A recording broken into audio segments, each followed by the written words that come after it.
You're in Braves country.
Lineup for Braves Country by D.M. McGee. A is for Aaron, the Hammer and Hank, the real home run king. Take that to the bank. B is for Bobby. Cox never cowered. He'd give Blue quite an earful on his way to the showers. C is for Chipper. Don't call him Larry. He would show up in Shea, the Mets he would bury. D is for David. Justice he'd bring. A Game 6 solo brought Atlanta their ring. E is for Eddie Matthews, 512 bombs away. Lit skies from Boston to Milwaukee to the A. F is for Fred, McGriff dog-biting crime. A fire was lit the day he arrived. G is for Glavine, southpaw winds and kicks, changing speeds east and west, a gem in Game 6. H is for Harry and his brother George Wright, the father of baseball, Boston pennants in flight.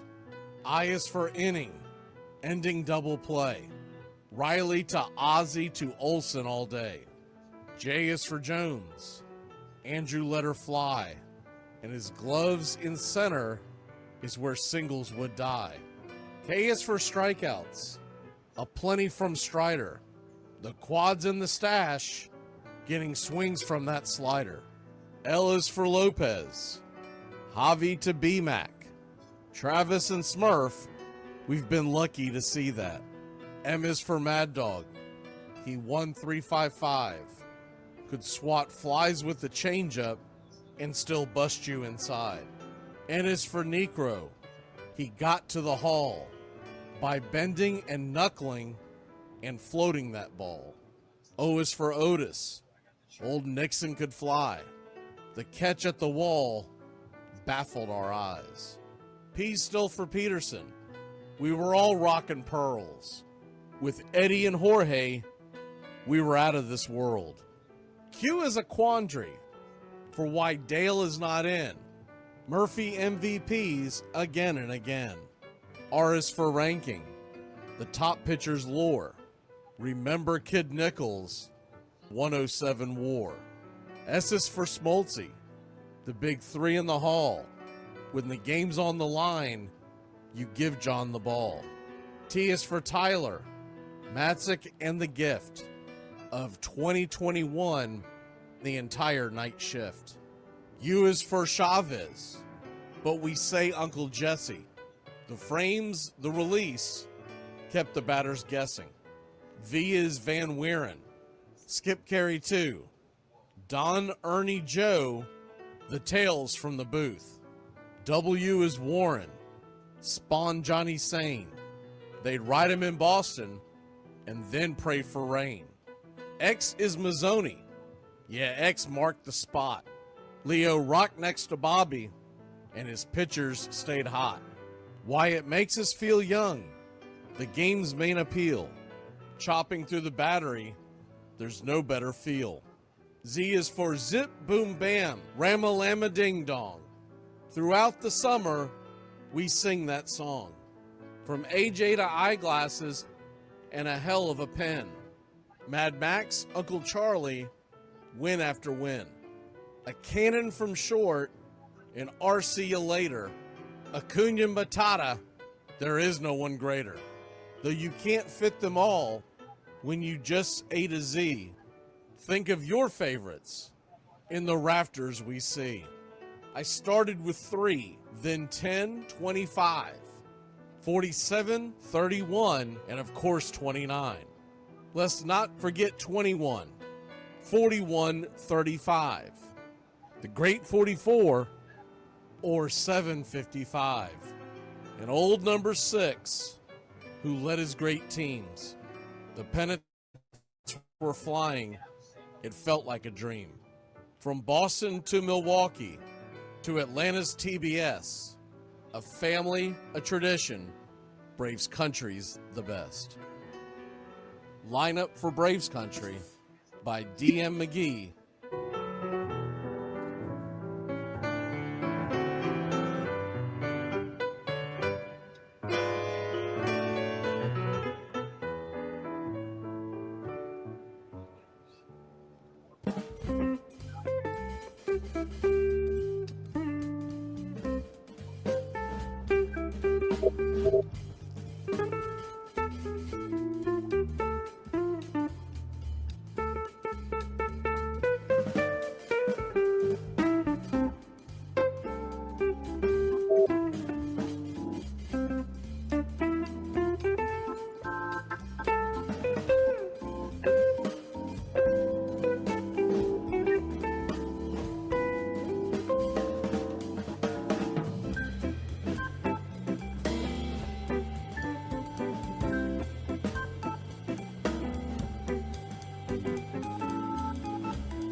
like me, you can't smoke like me.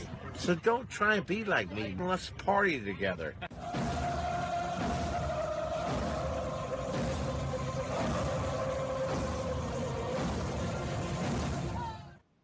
There's something kind of about a kid that's never played baseball.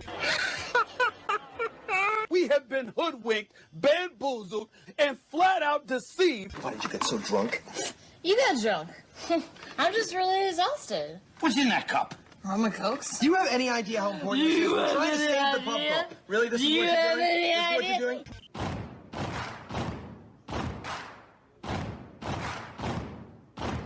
Baseball is a beautiful thing. It's more beautiful in an old park. It's asymmetrical and quirky. But even in a dome with artificial turf, it's beautiful. The way the field fans out, the choreography of the sport, the pace and rhythm of it, the fact that that pace and rhythm allows for conversation and reflection and opinion and comparison. In right field, the crowd is tormenting Strawberries, singing Darryl, Darryl. Little roller up along first, behind the bag. It gets through Buckner. Here comes Knight, and the Mets win. And there's a fly ball deep to left. It's on its way. There it goes. And the Yankees are going to the World Series. Aaron Boone. Ground ball stabbed by Polk. He has it. He underhands to first for the first time in 86 years. The Red Sox have won baseball world championship. Can you believe it? It's a pastime, something you do. It's entertainment, something you watch. And it's a shared experience, something you talk about and read about. But you can apply those same three criteria to other things. What makes baseball special is that it's the best game that's ever been devised. Smith corks one into right down the line. It may go. Go crazy, folks. Go crazy. Sure as God made green apples, someday the Chicago Cubs are going to be in the World Series. A little bouncer slowly toward Bryant. He will glove it in front of Rizzo. It's in time. And the Chicago Cubs win the World Series. Cubs win. What a lucky break. The good Lord wants the Cubs to win. How can you not be romantic about baseball? If baseball is about caring, about loyalty and rivalry, Braves fans are on their feet hoping for some kind of a bleeder or a seeing-eye single. Here's the 1-2 pitch. Fastball hit high and deep down the right field line. It's going back, back, back. Is it fair? Is it zip, boom, bam, it's gone. Ram-a-lam, ding dong, a 3-run shot, and your Atlanta Braves have taken a 1-run lead. She's gone, baby! There's a very peaceful thing. It was created and played in pastures and meadows. There's grass, there's outdoors, there's everything that people thought was American and feel about America. You get in a ballpark, and it's the wonder of walking through that dark tunnel and seeing a huge open space where men play the little boy's game.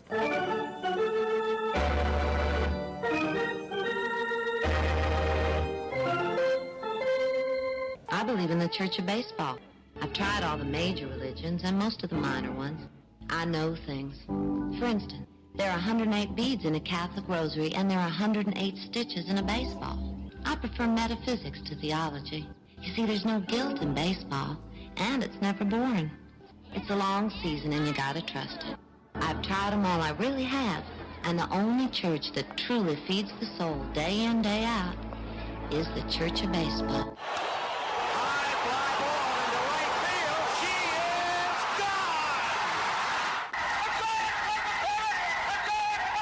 Swung line drive left field. 1 run is in. Here comes Reed. Here's the throw to the plate. He is safe. You're in Braves country. If there's a bigger thing going on right now, I don't know what it is. We're down to 1 strike here. Gurriel, the last hope for the Houston Astros. Here's the 0-2 pitch. Swung on, bounced over to Dansby. Dansby fires it over to first. And here comes the dog pile. Fire the cannons in the battery. Do the chop all throughout Braves country. Pop that top. Your Atlanta Braves have won it all. and gentlemen, welcome. We direct your attention now to home plate. Please remain standing. We call your attention to our bands here today. They will be jointly directed. And now, another fixture, our national anthem. Oh, say can you see by the dawn's early light what so proudly we hailed at the twilight's last gleaming, whose broad stripes and bright stars through the perilous fight o'er the ramparts we watched were so gallantly streaming, and the rocket's red glare, the bombs bursting in air, gave proof through the night that our flag was still there. Oh, say does that star-spangled banner yet wave o'er the land of the free and the home of the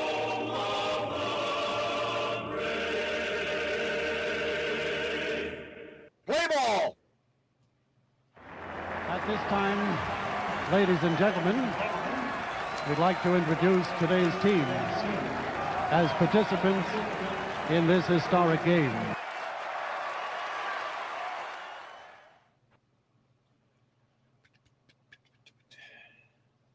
Keep playing, this will be the laughing stock of the league. All right, boys, let's get back to basics. This is a baseball. The object of the game is to keep the baseball within the confines of the... You're in Braves country.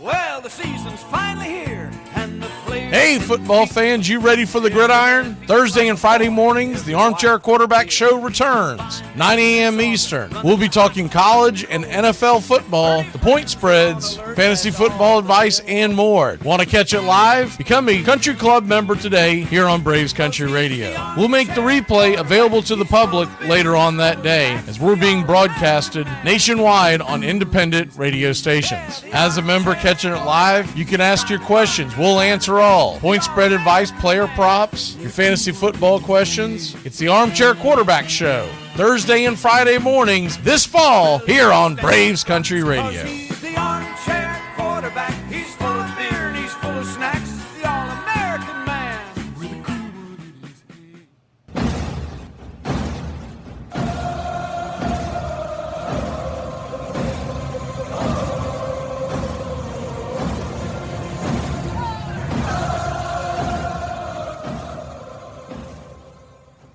On a beer? 7 o'clock in the morning. Scotch? Hey, howdy, hi, and how the hell are you? Pull up an armchair, girls and boys, and join us for Braves Country Baseball. You're listening live, and the scene is Truist Park in Atlanta, Georgia. And we're set to bring you pitch by pitch, play by play of your Atlanta Braves. Hi, I'm Mac McGee. Here's your starting lineups for today's action.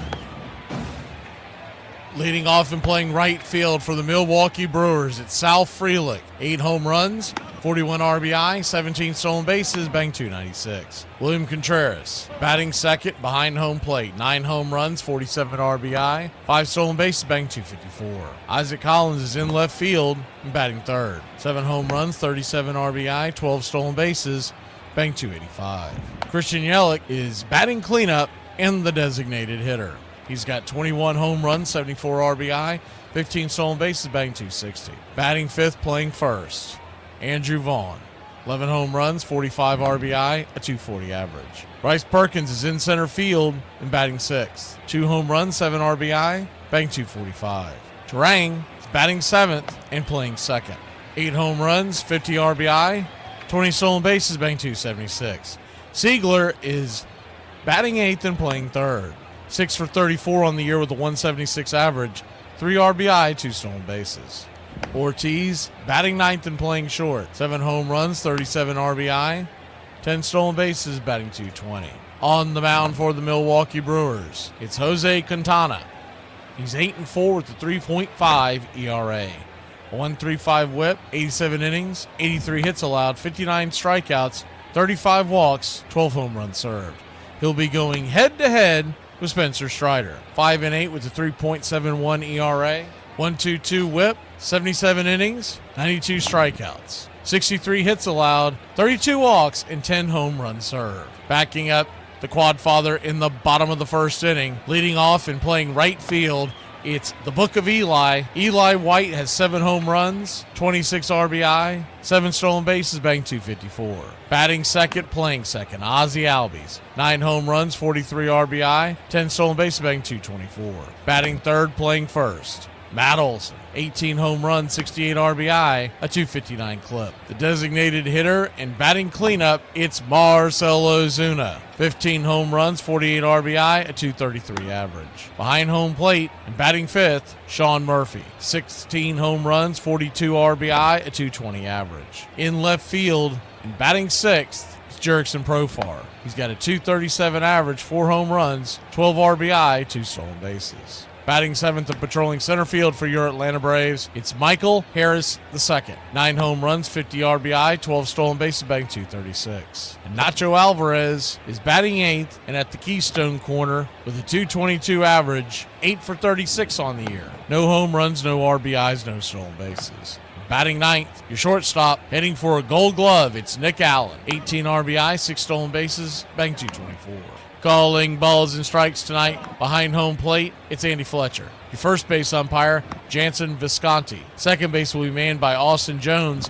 And down the third base line, it's Malachi Moore. Game time temperatures here at Truist Park in Atlanta, Georgia are expected to be about 78 degrees at first pitch, with the wind blowing right to left at about 6 to 8 miles an hour. Your Atlanta Braves are minus 128 on the money line. The over-under is 7.5. Our pick to click tonight, Jose Quintana, who has been in the league for quite some time, and several of these guys have seen him quite a bit. And that's why Ozzie Albies is batting 2nd. We're going to go with the Wiz.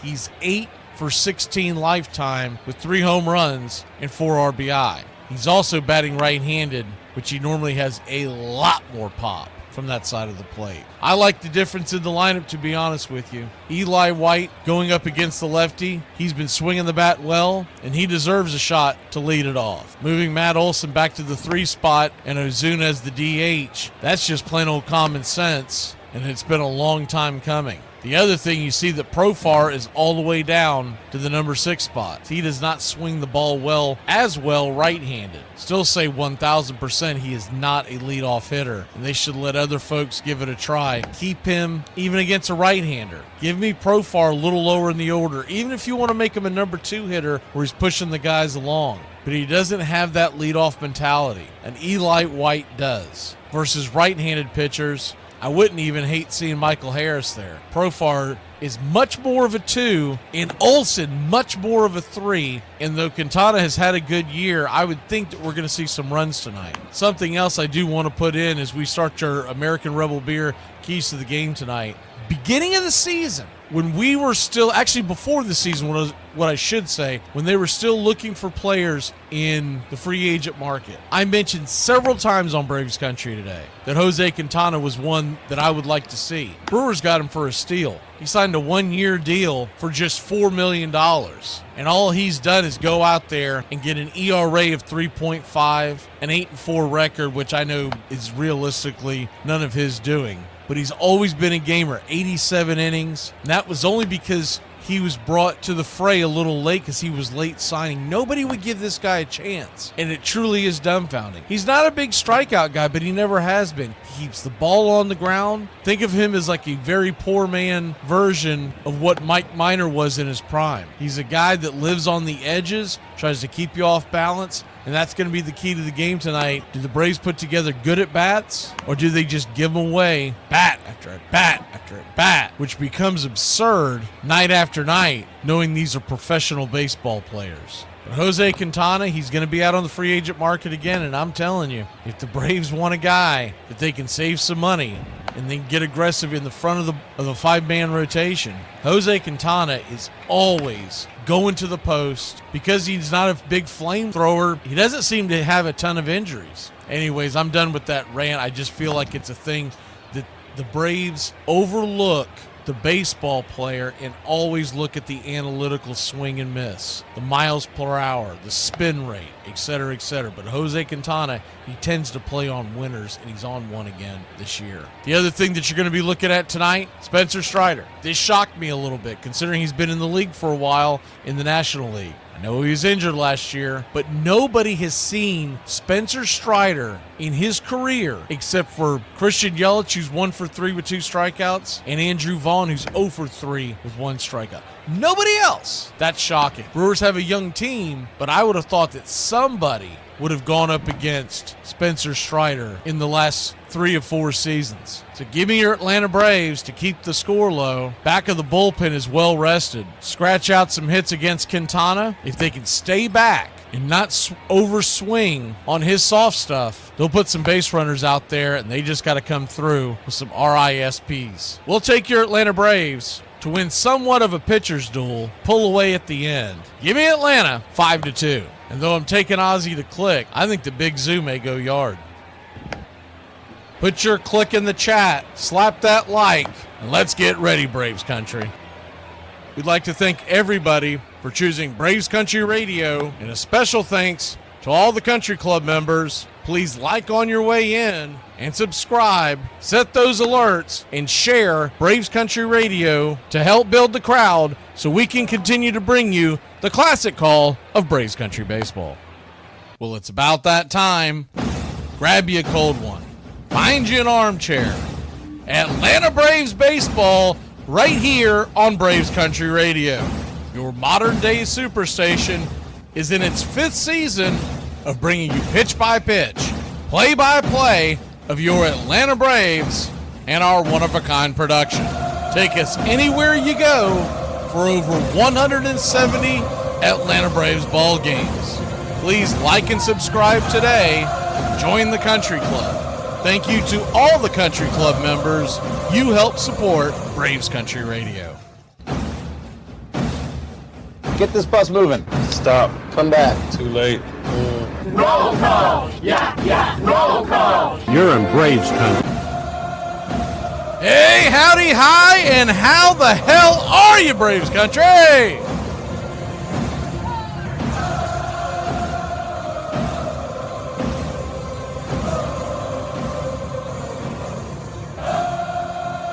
See who we got kicking in here tonight. Just a heads up, we had some spam, and so they did an auto-delete. So if they deleted some of your early messages, that's why. With the heads up, we're going to start putting, you're going to have to be a member to chat before the game, before the feed starts, and then we'll lift the curtain as soon as the feed starts, because I don't know what in the heck it was, but it was a couple of bots from, it didn't even look like it was from this country, so probably misplaced ad, but whatever. All right, let me see who we got kicking here tonight. We've got Uncle Charlie Fritz. I know George and Braden are here. We've got my man Nathaniel Brooks. Uncle Charlie, Country Club member. Saw y'all talking about Peter. I'm assuming she's in here unless y'all are talking about her not being in here. Anyways, good evening, Peter. Mark, Ricky Ricardo. Mark, we got your invite set, you and Billy, to the Fantasy Football League, so make sure to sign up, because first come, first serve. Once it fills up, we can't expand the league, and they're starting to send others out to other folks. think we've got about 4 in there. John, PETA, and Robert, you were already in there, a renew from last year. I did not realize that. Justin Green. Let's see, Braden, Justin. Who else are we at here?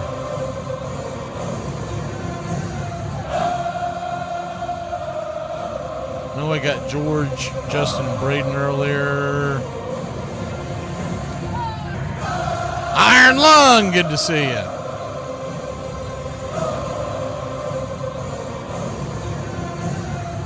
Everybody loves Raymond Lovelace.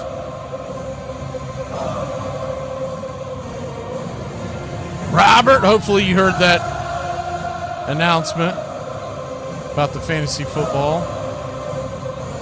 If anybody else wants to play, just reach out to us. I think we've got a couple of slots still open. Free to play for those of y'all who weren't here yesterday. You play for bragging rights and we put you on a trophy. It's basically, it's almost like a Stanley Cup type thing where it stays on there permanently. Let me see who else is in here tonight. Bugs is in here.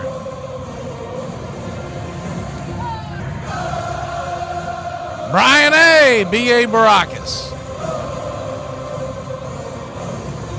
Chronicles is in here tonight. Who else do we have here? What you talking about? Willis. Willis Mathis. Tree Nug is in here tonight. I think we already got my man Nathaniel Brooks and Uncle Charlie and Mark. This thing's starting to jump on me. I have to scroll backwards now. That's how it do. Jason Up and Adams, good to see you. See if I've missed anybody. If I've missed anybody, jump into the chat. YouTube handler, Truth handler. I don't know what the hell you're handling. Some truth? Or is that sarcasm? Let me see. I think that's everybody so far. Assuming John's in here. We haven't seen Edward Spry in a while, man. He must have given up on this team. He said, good night, Irene. I'll see y'all next year. Anyways, or at least I haven't seen him pregame. I don't get a chance to see the entire feed. Let's see what else, anyone else jumping in here. I don't see anybody else jumping in here. All right, so we're going to take a really, really quick break. When we come back, we'll get you set for pitch-by-pitch, play-by-play of your Atlanta Braves. I'm excited about this lineup. It's a different lineup. It's a different look. And it's about time that they did some common sense stuff. We'll see if it actually pays dividends. But from a baseball standpoint, we'll talk about it when we return here on Braves Country.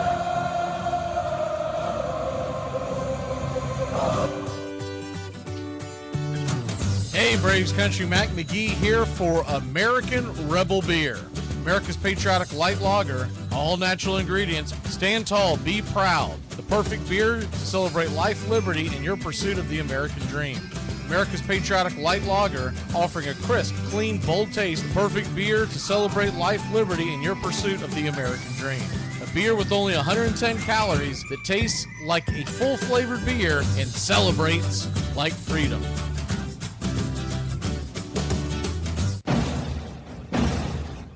Hey, Braves Country, this is Mac McGee with Braves Country Radio. We are bringing you pitch-by-pitch, play-by-play of your Atlanta Braves all year long. Join the Country Club today. Help support Braves Country Radio. Join the Country Club today. It helps us bring you more of the game we all love. Braves Country Radio, your home for the classic call of Braves Country Baseball.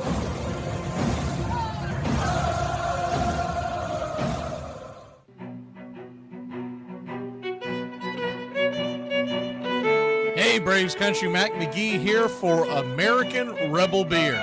From the mountains to the prairies to your pint glass with white foam, we're bringing back beer with a backbone. All that matters in our brew is taste and a touch of American excellence. American Rebel Beer, born in the USA.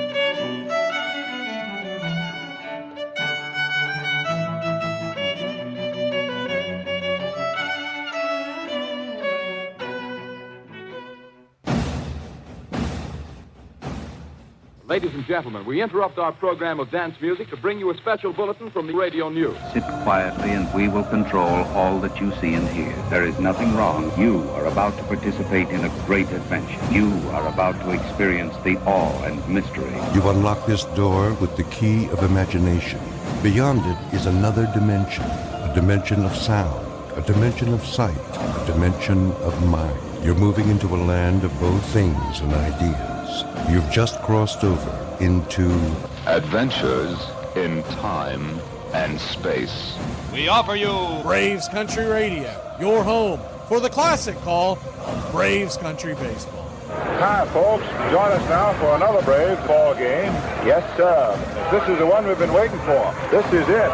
This makes you feel like it's spring and baseball. No more measles and free tickets to the circus. You're in Braves country.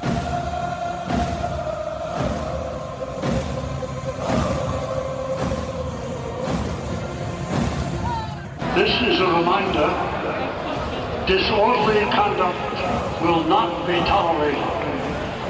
Please respect your fellow fan and refrain from any unruly behavior. Failure to comply with these guidelines will result in ejection.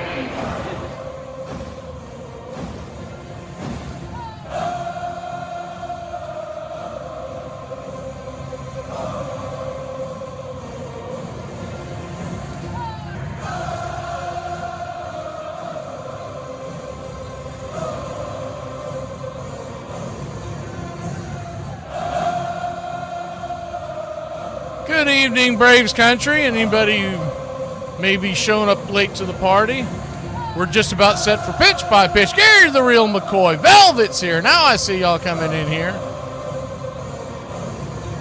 Sleepwalker in here, or whatever he's going by nowadays. Not sure if I've seen him so far. I know these are getting tough, man.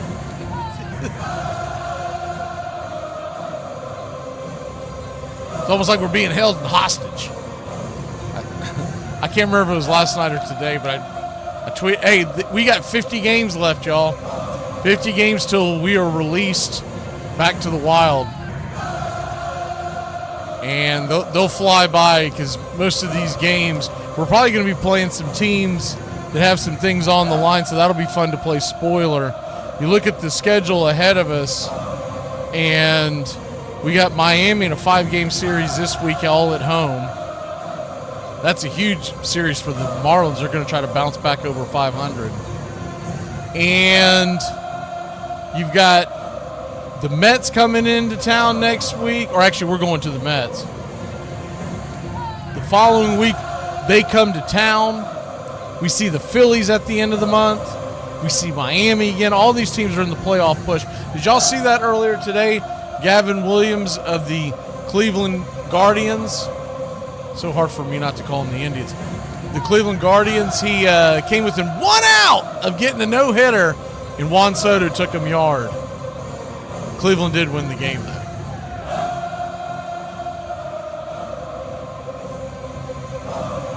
Yeah, that's for sure, Nathaniel. I don't know if we'd have this kind of crowd if I was covering the Rockies at the end of the season. Braves fans are here. They're loud. They're proud. All about being a part of Braves country. Look, not every season's going to go our way. I never thought this season was going to turn out this way at all, but here we are. And we're going to get a chance to see some youngsters. By the way, Brian Snicker did confirm that he didn't give the exact, but everybody kind of knows that we're going to see Ursa Waldrop in the near future, and I do believe it'll be Saturday. Could be game 1 or game 2, depending on how they want to do it.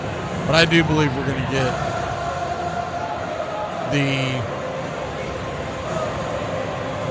get that flamethrower that number 1 draft pick, or first round draft pick, not number 1, just a couple of seasons ago out of Florida.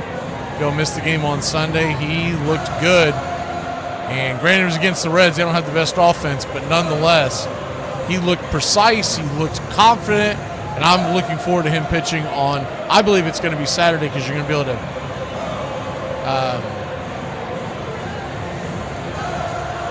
the good news about Sale today, are you talking about what they released yesterday? What are you talking about, Mark? Did I miss something brand new? Share it with me and I'll tell you if I've heard it or not. By the way, not a lot of games tonight. Most of the games took place during the day, so we'll go over the out-of-town scoreboard. We're the only one that's going to be kicking here in prime time. Cardinals knocked off the Dodgers. They came from behind on that vaunted Dodger bullpen. Yeah, he's throwing. I thought I shared that yesterday on the broadcast, Mark, but he's looking good. Still doesn't look like Schwellenbach is going to be seen this year. Acuna is expected back sometime in August, hopefully, if everything goes well. We are just about set for pitch-by-pitch, play-by-play of your Atlanta Braves.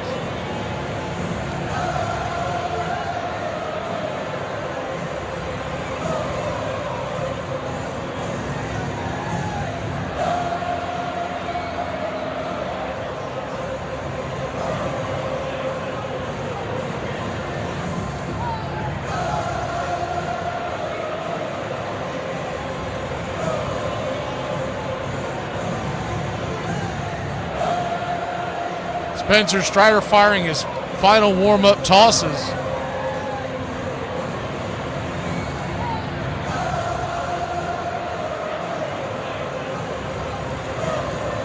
Braves are wearing their all-whites.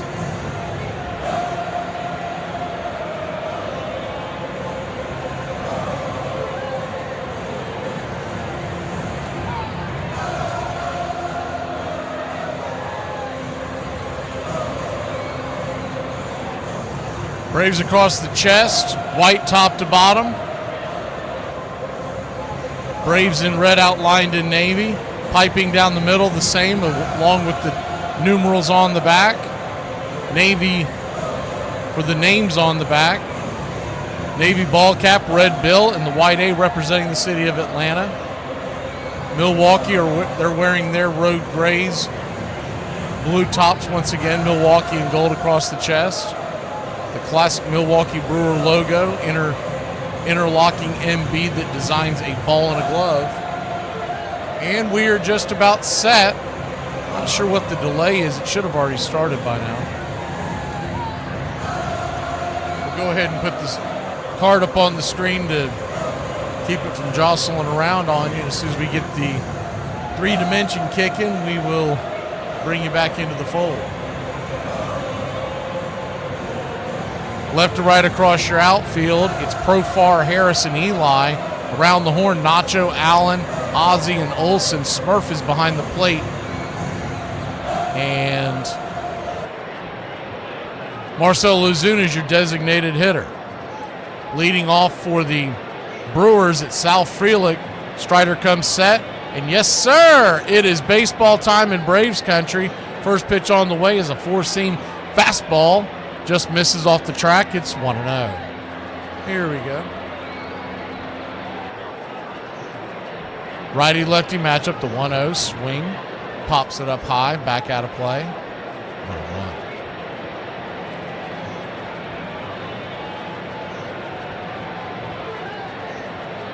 1-1. Navy jerseys for the Brewers tonight. All writing in letters are in gold with Milwaukee across the chest.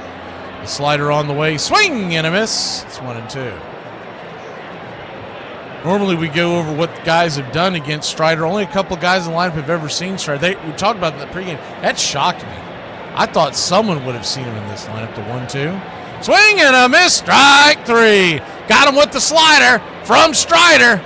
One away. So I expect him to put some strikeouts up early. Often, I don't know. He's been struggling in that department, but early on you would think these guys who haven't seen him before. The over-under out in the desert was 7.5, but it was a plus number. So they're expecting it to hit under. First pitch on the way is a swing and a miss to Contreras. It's 0-1. Contreras, one of the few guys you would have thought would have seen that. He may have seen him in batting practice.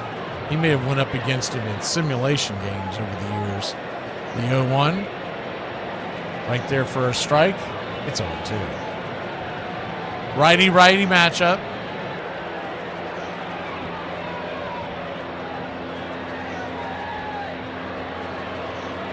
The 0-2. Swing. Just got a piece of it. Stay alive. We'll do it again. Braves nothing, Brewers nothing. Just getting going. If you're just jumping in, jump in and say hi and let us know where you hail from. Please like and subscribe. The 0-2.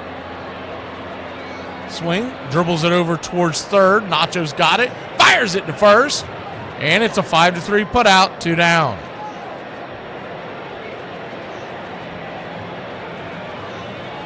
Two down.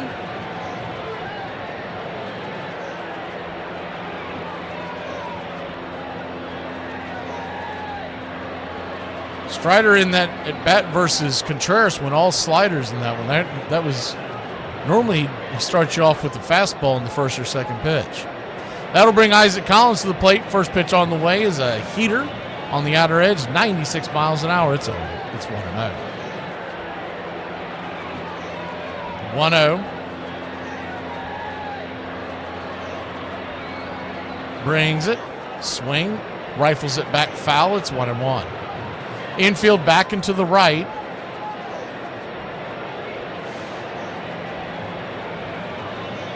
Next doubleheader here on the channel is Saturday, and it's a Braves doubleheader. Braves and Marlins. 1 o'clock and 7. We'll come on the air probably 12:45 for the 1:10 pitch and 6:45 for the 7:15. We don't come on quite as early when we have the double headers split up like that. The 2-1 count. Just misses the zone. Slider, he's getting pinched for sure.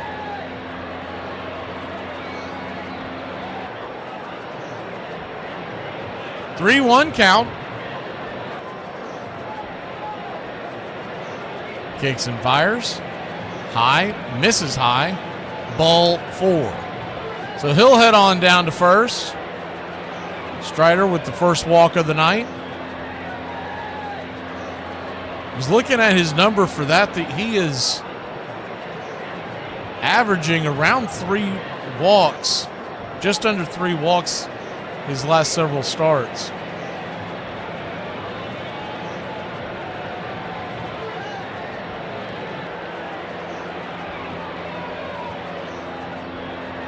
First pitch on the way is a strike right there to Yelich. It's 0-1. We'll go ahead and pull the screen back a little bit, see if we can get into the batter's eye. The 0-1 brings it. Misses high, 1-1. 96-mile-an-hour four-seamer. Christian Yelich batting .260 with 21 home runs. 1-1 count. Going to flip it over to first real quick to keep Collins close by.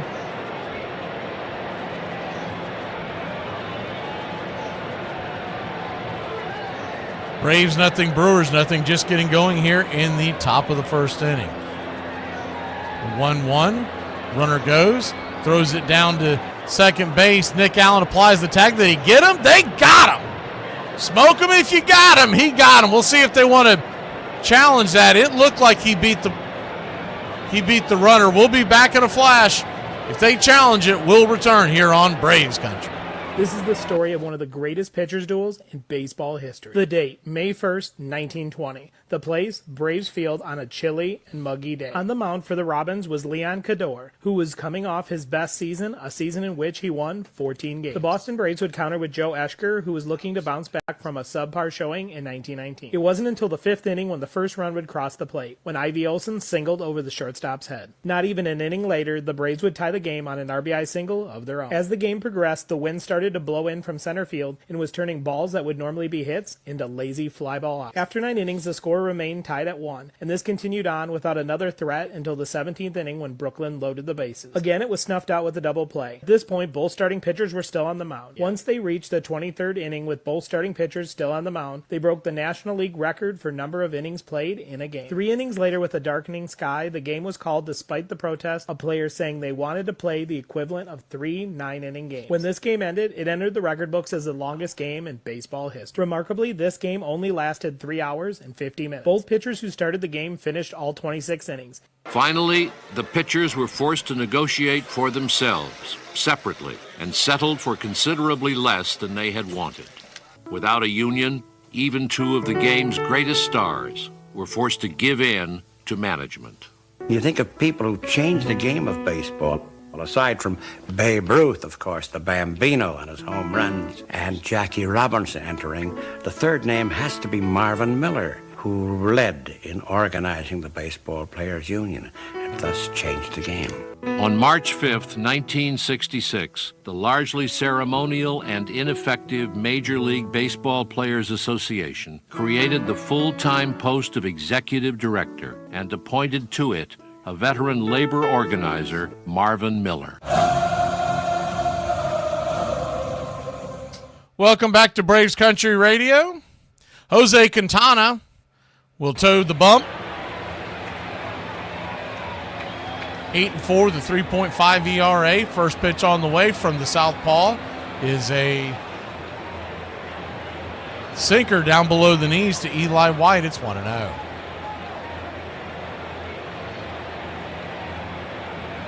The 1-0. Foul back out of play.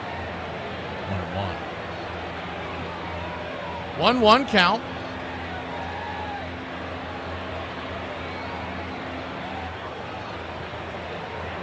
Braves nothing, Brewers nothing. The 1-1. Swing, lifts it into right field. Easy fly ball. Catch for Frelick. F9 in your scorecard. 1 away. Left to right across the infield at Siegler, Ortiz, Terang. And Vaughn in the outfield for the Brew Crew, left to right. As the first pitch on the way to Ozzie Albies. That ball is swung on. That ball's pounded into left field. We got ourselves a base hit. We'll put a pause on that and let's go, Braves Country! Ozzie Albies doing it. Told you he was 8 for 16 lifetime. In the outfield, it's Collins, Perkins, and Frelick left to right. Matt Olson, your batter now, lefty-lefty. First pitch on the way, swing and a miss. Four-seamer right down the pipe, it's 0-1. He does not throw hard. He's all about the touch. He'll top out around 92 miles an hour. The 0-1. Off the plate, 90. 1-1. 1-1 count.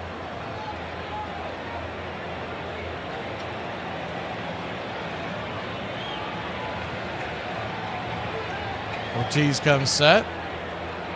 Brings it. Swing! Fouls it back. 1-2.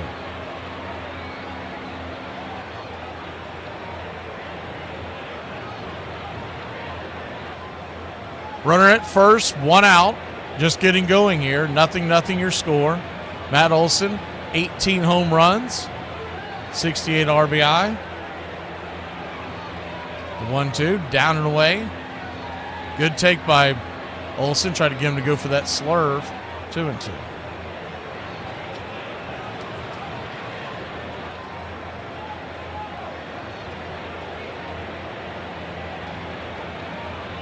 So he's gone four-seam, four-seam, four-seam, and then the slurve as they flip it over to first.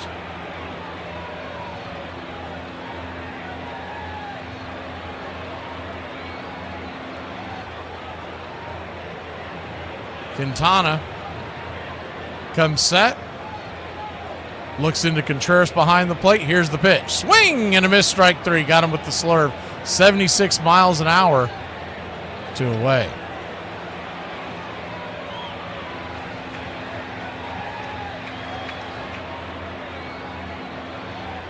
Two down.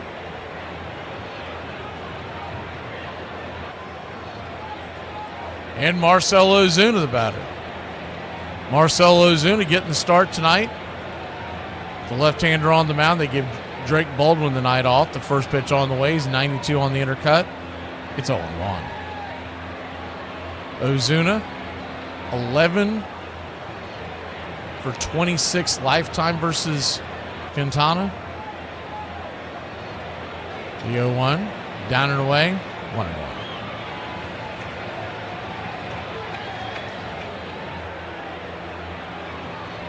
One count.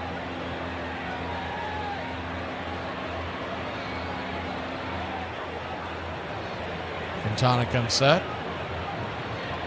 He'll flip it over to first once again. You'll notice that with Quintana, he'll always be playing that cat and mouse game because he knows he has a slow delivery, not to mention doesn't have a lot of velocity. And he's staring right at first base, so he's got to keep them off their toes. And he's got a pretty good pickoff move when he goes to it. The 1-1. Swing, slices it towards right. That's going to get down for a base hit. And your Atlanta Braves got something cooking here. Ozzie Albies goes corner to corner. We've got runners on first and third with 2 outs. Sean Murphy will be your batter. But the corner's full. And the score tied it 0 apiece.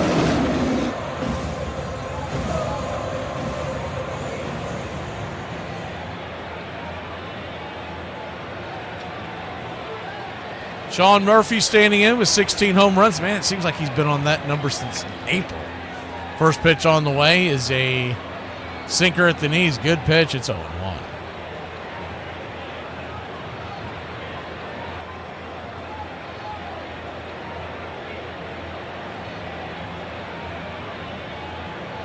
The 0-1.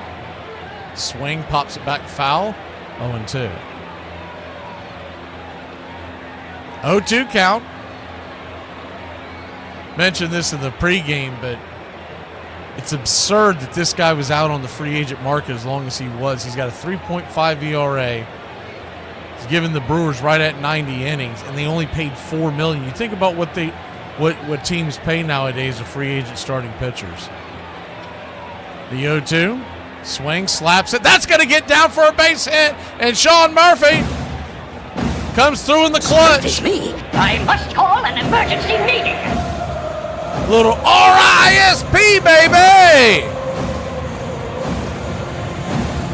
Don't try to fool me. Great job of staying back on that soft stuff and slapped it towards right. Talked about that at the beginning. That was going to be a key to the game because he's going to try to keep you off balance. He's going to try to get you to swing over. He's one of those guys, as they say, he tries to get you to get yourself out. First pitch on the way to Jurickson Profar. Oof, changeup at the knees, and that was a bad call. Down and below the strike zone and off the plate. Profar batting .237, 4 home runs, 12 RBI. I think it's safe to say he will not be getting the Gold Glove this year. But he does have gold shoes. The 0-1, swing, fouls it back. It's 0-2.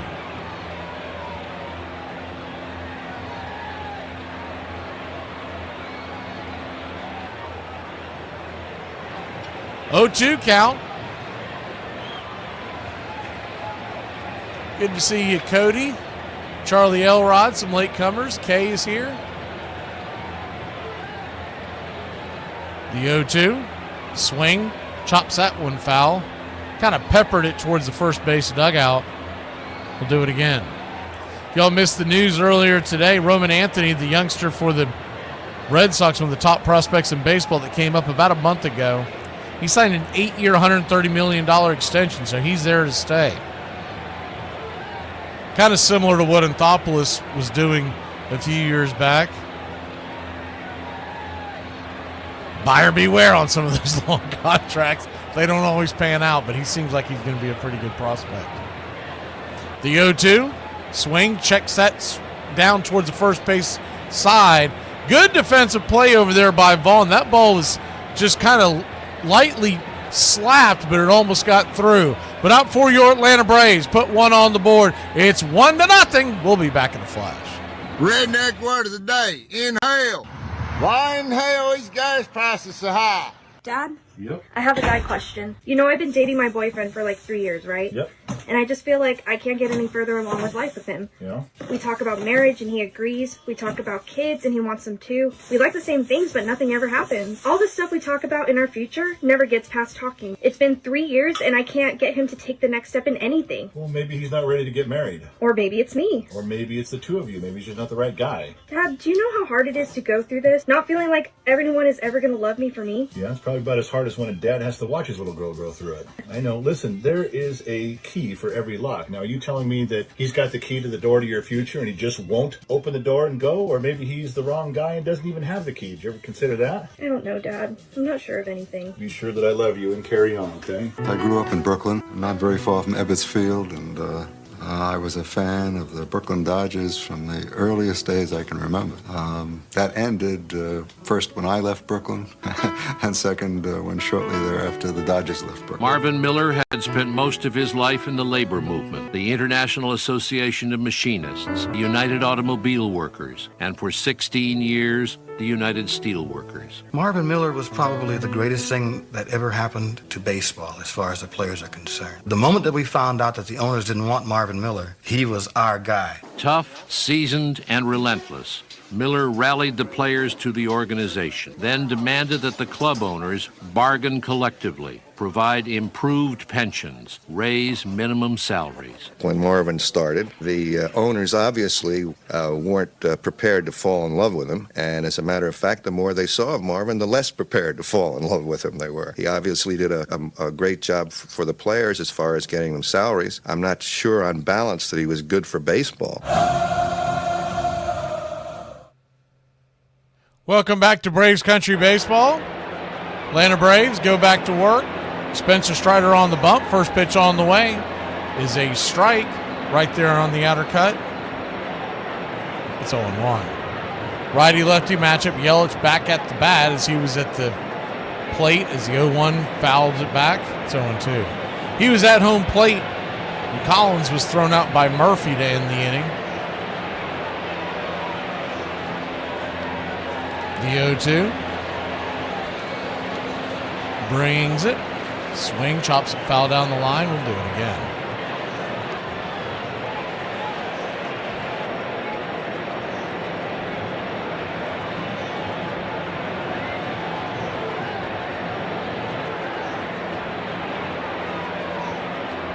The 0-2 from Strider. Slider down and in. 1-2.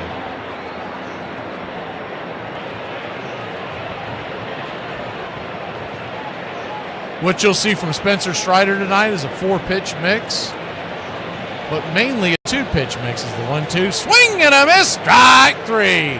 Got him with the 4-seamer. 1 away. Spencer Strider.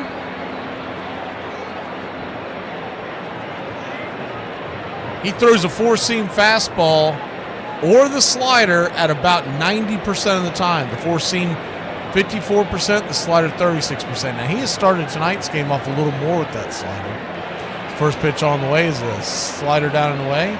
Check swing, he went around, it's 0-1. He does have a curveball and a changeup.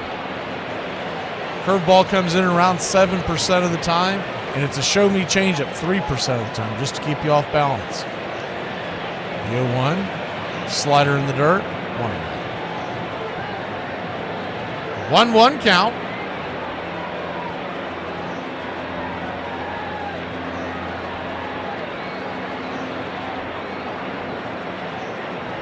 Brings it right there on the outer edge. Good slider 1-2.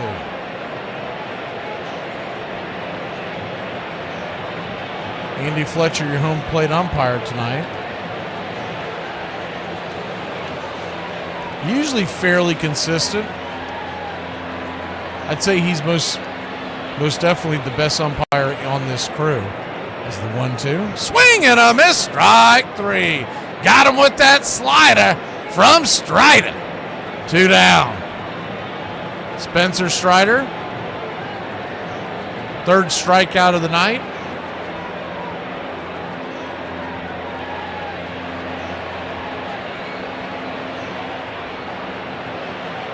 And that'll bring Bryce Perkins to the plate. Perkins, righty-lefty, takes the first pitch, curveball at the knees, just on the outer edge. Bottom shelf, it's 0-1. Athletics and Nationals are tied at 0 apiece in the 4th inning. In our nation's capital, the 0-1 down in the dirt, 1-1. In Boston, Dustin May and the Red Sox have a 2-0 lead over the Royals.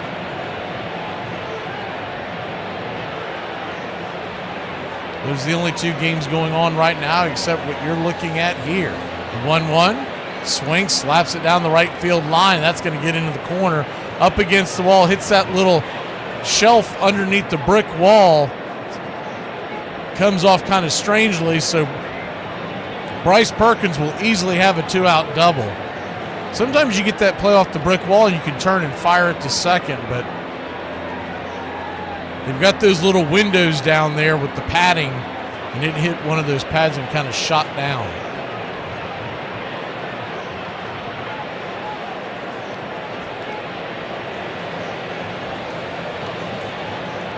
Strider steps off the rubber for a second. Might have someone's got an issue with the pitch comm. It's either, it must be Murphy because he's messing with his. We don't see those as much anymore. We used to see a lot of issues with that pitch comm when they first got it, but I guess they quit ordering those off of Temu and went to Amazon. First pitch to Terang, swing, slaps that down the left field line. That is just going to stay foul. Pops off the wall, shoots back out into left field, and the Brewers tie it up 1-1. He was well behind that pitch. That's one of those examples in baseball where you don't always have to be good. Sometimes lucky's better. He was way behind that pitch. Normally that pitch goes foul, and it just stayed in fair and dribbled down the side, kicked off the wall. Profar was never going to have a chance to throw out Perkins, the speedster, from second. But when it kicked off the wall, it allowed Terang to make it into scoring position as he stands at second base. Righty-lefty matchup. First pitch on the way is a heater up top to Siegler, the number 8 hitter. It's 0-1. Same pitch that he threw to the previous batter that ended up as that double RBI. The 0-1. Swing, chops it over towards first. Olsen has it. He'll step on the pillow, and that'll end the inning. But the Brewers put the run on the board. We're tied in Atlanta. We go to the bottom of the second inning. Michael Harris the second. We'll get some nachos here in the second inning. Say the weird thing.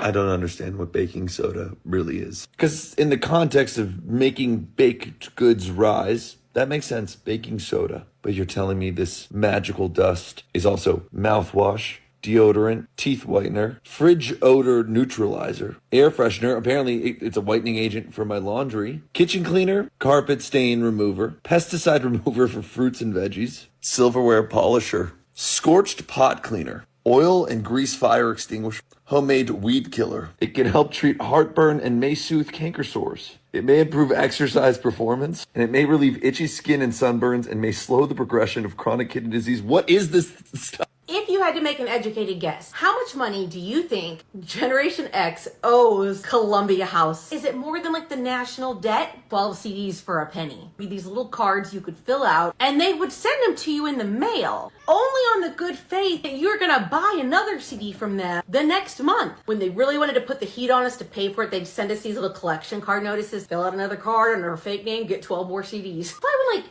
Napster and LimeWire and all that came out, and the artists were like, no, you can't give away our music for free. We've been getting your music for free the whole time. Ball players are no match for him. He has a steel-trap mind wrapped in a butter-melting voice. He runs the players through a high-pressure spray the way an auto goes through a car wash, and that's how they come out, brainwashed. Dick Young, New York Daily News. Sports writers following the developing conflict were, for the most part, uninterested in the complicated labor issues, making them active agents against Miller and the union. For years, the public and even some players distrusted him. The battle over who would control the game had begun. The showdown ahead would be over the century-old reserve clause, which bound each player to his club for life.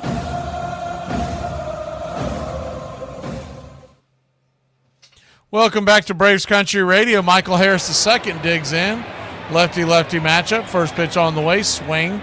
Chops it over to second. One pitch, one out. 4-3 in your scorecard. Here to start the second. Harris back into those bad habits. We had a good 2-week run, didn't we? One up, one down. Nacho Alvarez comes to the plate. Braves 1, Brewers 1. What you'll see from Quintana tonight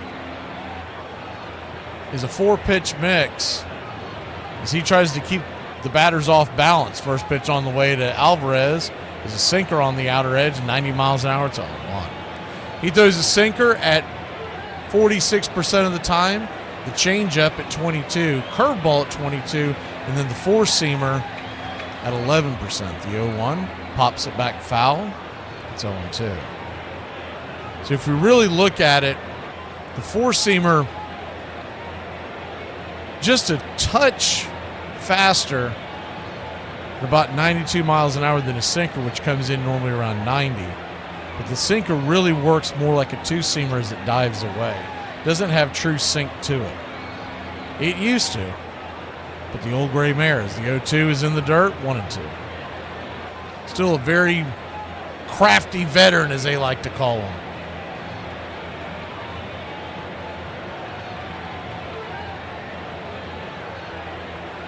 One-two count. Nacho Alvarez trying to make a splash here, batting just .222 on the season. The 1-2.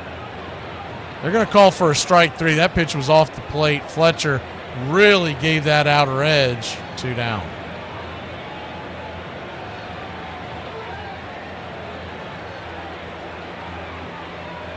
Two down.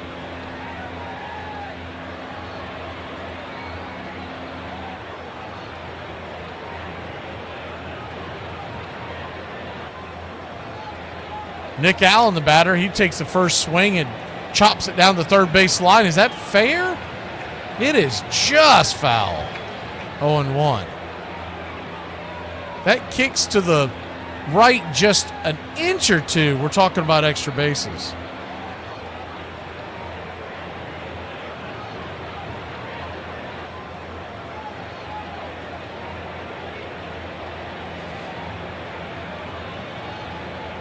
Lefty-righty matchup, the 0-1. Allen, 18 RBI on the year.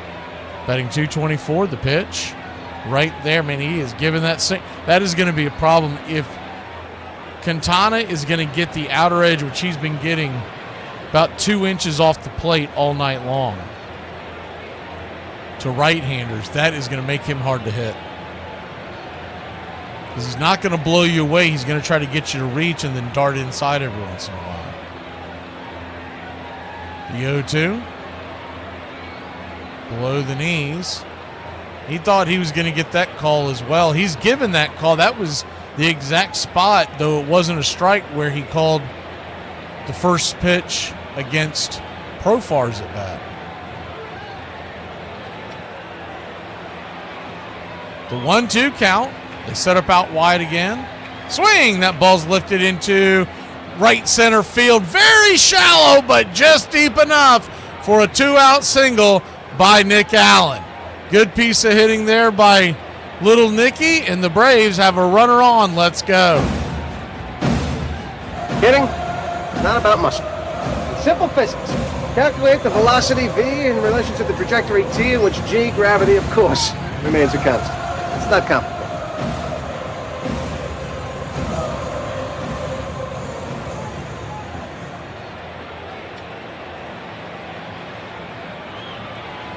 1 on, 2 out, and Book of Eli takes a hack at the first pitch. 91-mile-an-hour four-seamer in on his hands. It's 0-1.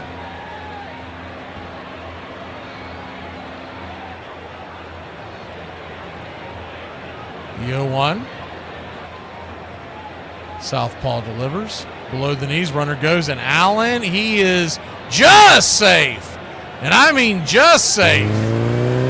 Pretty good throw by Contreras. Remember when he was with Atlanta, that was his big now looking at it, was not a very good jump by Allen. He made it up in his mind he was leaving, but he must have forgot his luggage. Ooh. I don't think they're going to challenge that, but he came off the bag just a touch. The question would be, did he hold the tag? May not be enough to overturn it. 1-1 count. Swing, chops it foul, 1-2. Might have chased a sinker below the zone.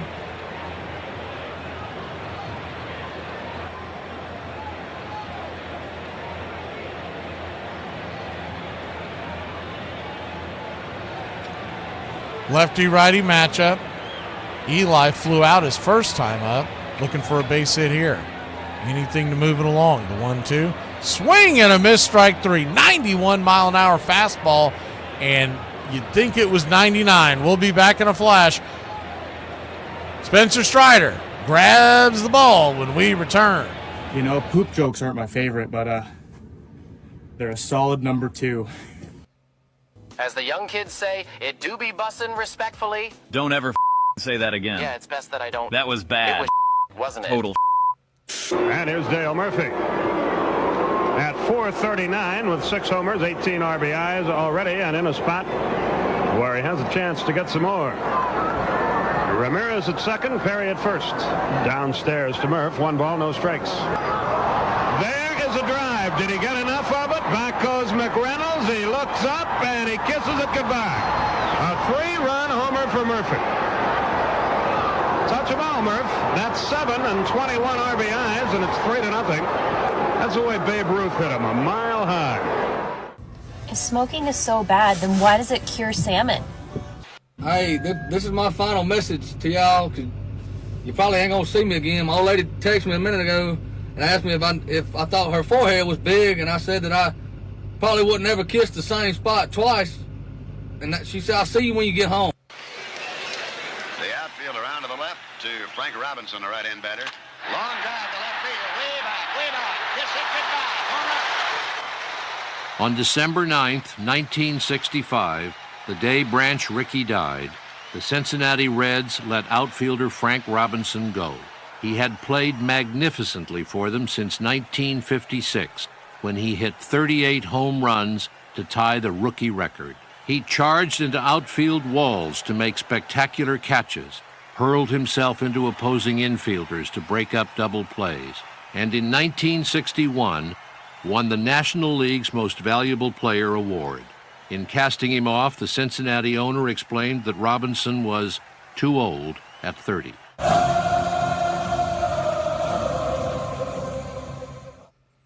Welcome back to Braves Country Radio. First pitch on the way from Spencer Strider is a four-seamer up top. It's 1-0. It's Mac McGee Sports at Yahoo, Charlie. I think I saw Brian put it in there. Sorry, I just saw y'all's comment. The 1-0 swung on. Foul back. It's 1-1. 1-1 count.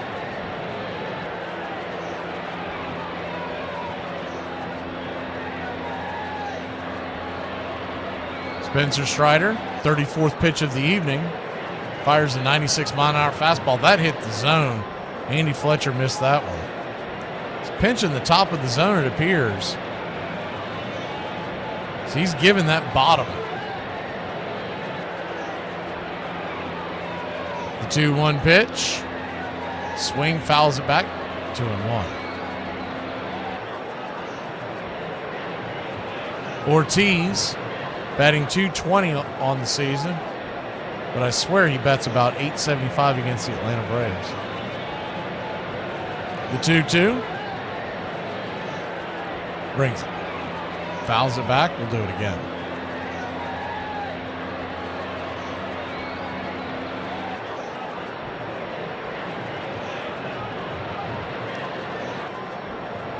2-2 count.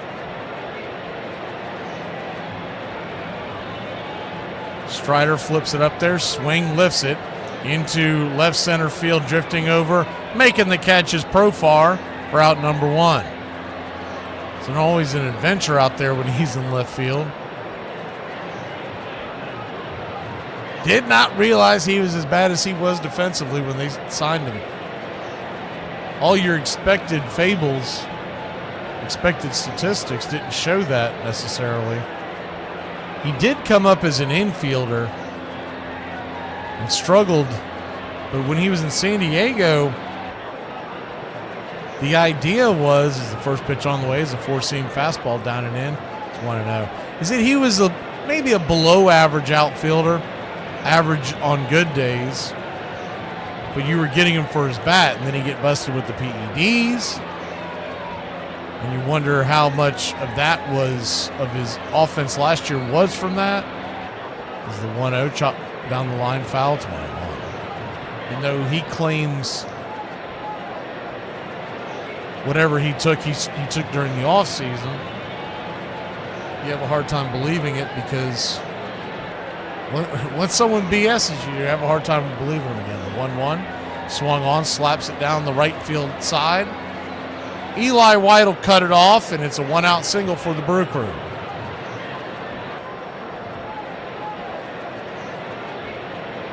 Just a hanger. Stayed up in the zone way too long.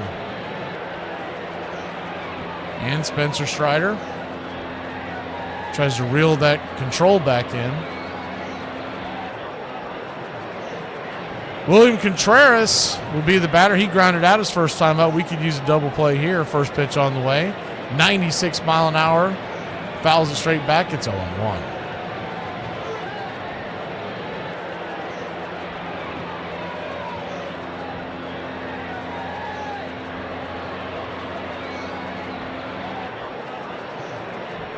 The 0-1. Swing. Whips it back foul. 0-2. John asking if Spencer's as good as he used to be. He's still on his way back. He had major surgery in the offseason, and you can see glimmers of it. But like usually most of these guys, when they come back from Tommy John, he had an internal brace, but it's essentially the same thing. It normally takes that next year when you see him really come back. The 0-2. Swing and a miss. Strike 3. 2 down. Biggest thing that you see from these guys coming back from the major arm surgery, even though they'll start getting the velocity back, it's their touch, it's the location. And they don't have to be walking a ton of guys.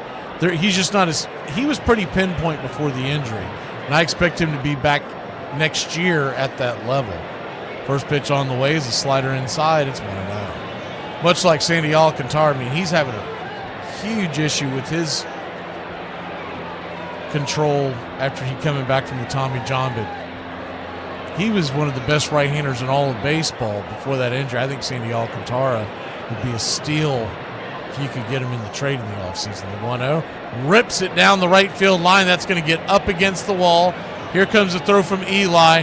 They will hold up the runners as Frelick, who has pretty good speed, but they slammed on the brakes at third. Eli was very quick to get on that ball.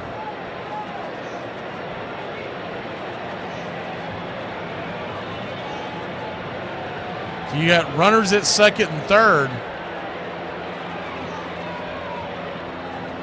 There are 2 outs. And here we go. First pitch on the way to Christian Yelich. Swing and a miss. Slider up top. It's 0-1. That Isaac Collins, he is impressive. Won the Rookie of the Month in July for the National League, and he's continuing that tear here in this series. The 0-1. Swing. Went right through it. 96 up top. It's 0-2. So an 0-2 count.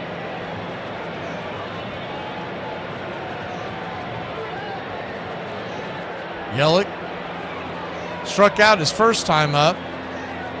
The infield is playing him pretty straight away, a little bit shaded to the right, but not the overshift that they normally do. The 0-2. Spencer Strider comes set, number 48 of the night, brings it. Down and in, 97 miles an hour, 1-2. They were trying to go up top, and he just couldn't hit his mark.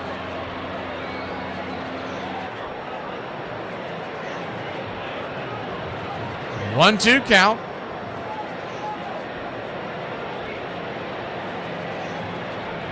Comes set. In the dirt. Slider. 2-2. On deck is Vaughn.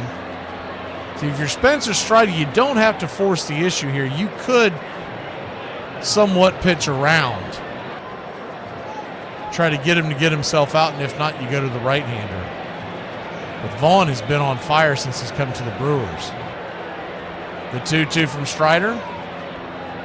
Red glove and all, brings it. Swing! Chops it down the right field line. First base, just foul. Do it again, 2-2. Here's Tim.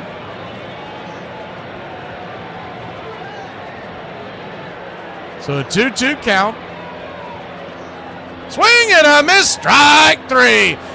Strider with that slider at number 5 on the night. We'll be back in a flash here in Braves country.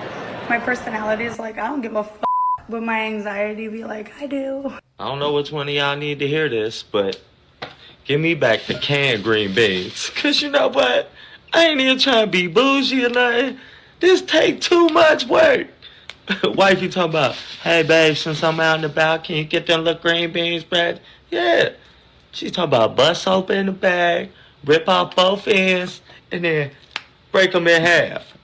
I said, this whole bag? It's like 300 of these damn things here. I'm going to be here for hours. This is a lot of work. Got me messing with these big old green beans. Give me the can. See, kids do the craziest stuff when they too quiet, bro. You got to go check on them constantly. It ain't no leaving them alone. It ain't no, oh, they good. Nah, you got to go look because they doing stuff like this. Washing rocks in my sink. Put the rock back outside. Then you going to ask how you did that. Better check on y'all kids if they too quiet. Y'all better play Marco Polo in the house or something because something is happening. Something that's going to cost you some money is happening. With the Koufax, I looked at him when I was a kid. I saw him as a kind of Picasso on the mound or something like that. It was this extraordinary artist.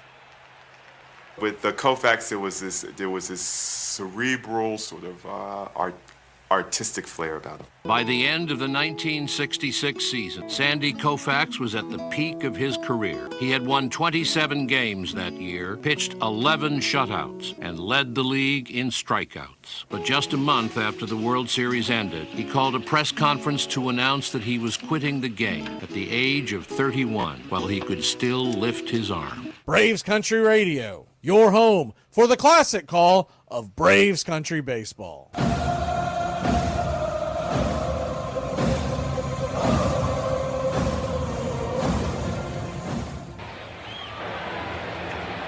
Welcome back, Braves Country. Ozzie Albies leads us off. He's 1 for 1. First pitch on the way. Bangs the changeup off the plate. It's 0-1. The Wiz. Single to left his first time up. Came around to score. The 0-1. They set up wide. Curveball misses, 1-1.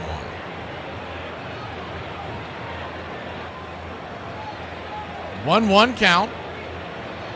Quintana, by the way, 34 pitches. Not too terribly high going into the third. The 1-1 pitch. Swing, chops it up the middle. Easy 4-3 put out. Terang to Vaughn, 1 away. 1 up, 1 down, and that'll bring Matt Olson to the plate. He struck out his first time up.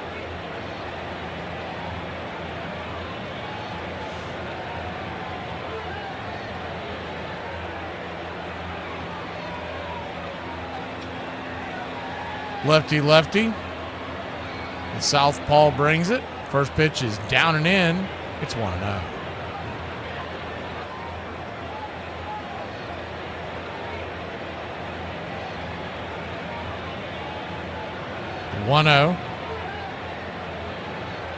Swing, chops it foul, 1-1.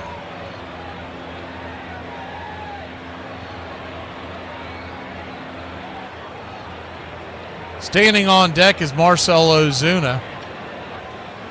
If you're just joining us, the Braves scored their run in the first inning. The Sean Murphy single bringing home Ozzy, the 1-1. Swing and a miss. He is way out in front of that slurve so far. It's 1-2.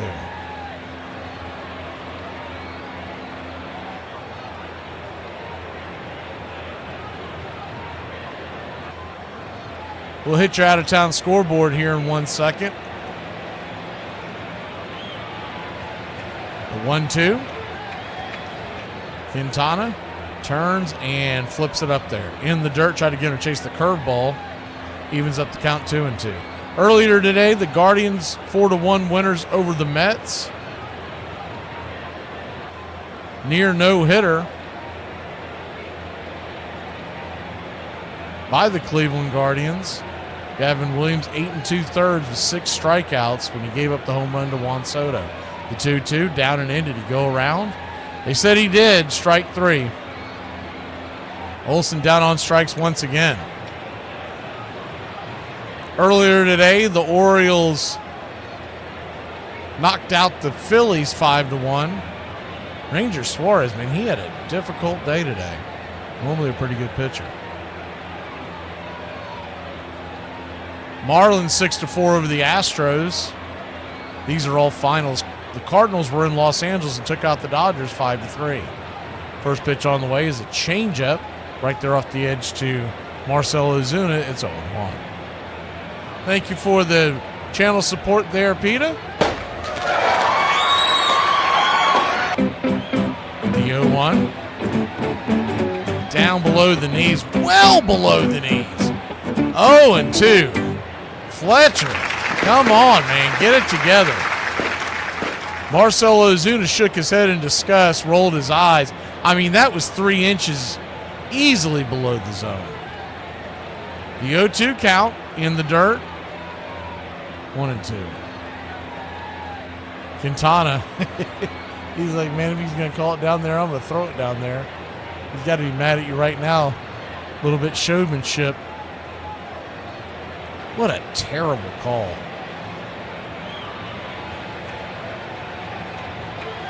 The 1-2 count. Down and away, 2-2. And sadly, the highest ranked umpire on this crew.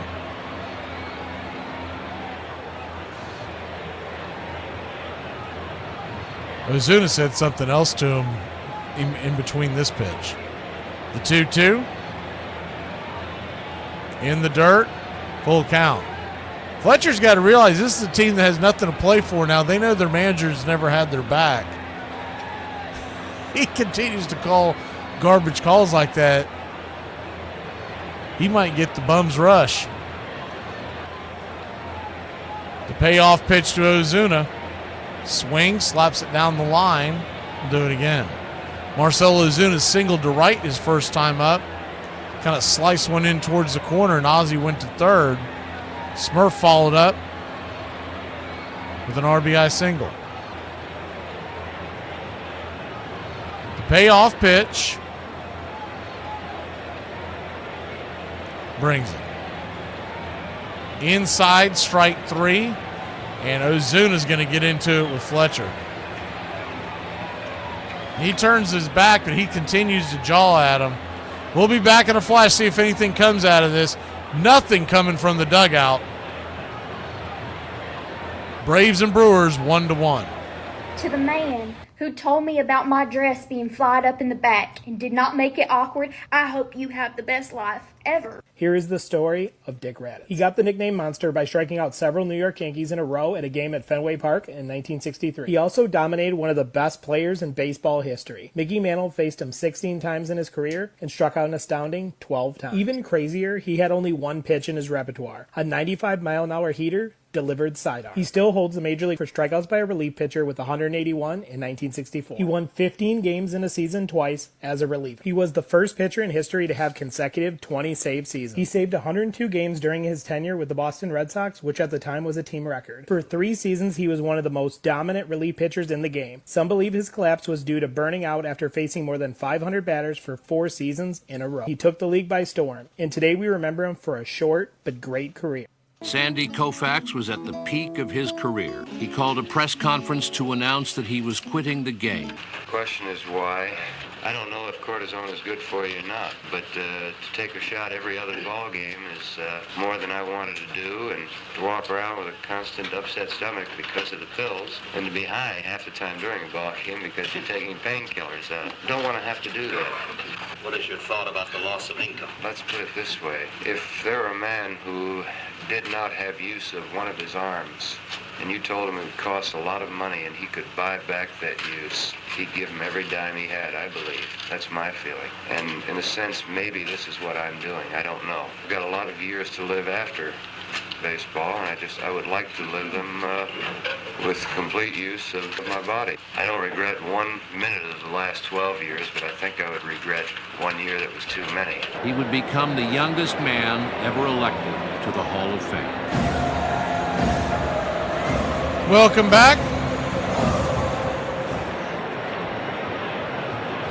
Righty-righty matchup to start off your inning.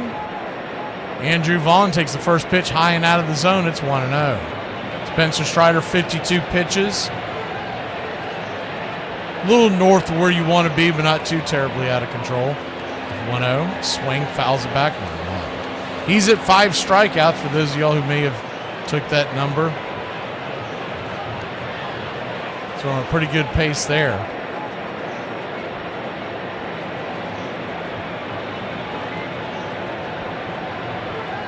The 1-1.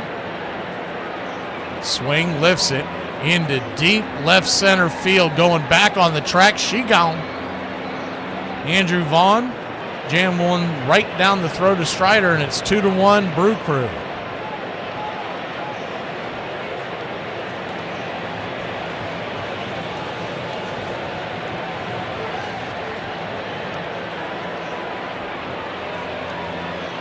Just got over the wall. See how far did that one fly?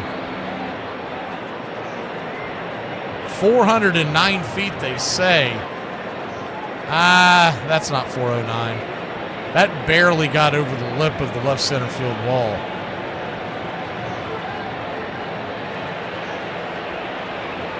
That's the thing about those. Some of those, you scratch your head because you know that's not 409. First pitch to Perkins, misses for a ball, 1-0. 1-0. Right there on the outer edge, 1-1. We'll reset the screen here in a second. Looks like they lost the... Saw it spinning earlier, but wasn't 100% sure. Sometimes it affects it, sometimes it doesn't. The 2-0, swing and a miss, 2-1.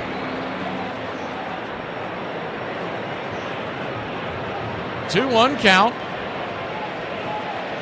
Can you reset your screen? That was way behind. Righty-lefty matchup. Perkins doubled his first time up. Came around to score.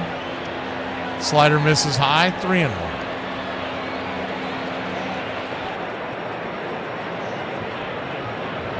Standing on deck is Bryce Terang.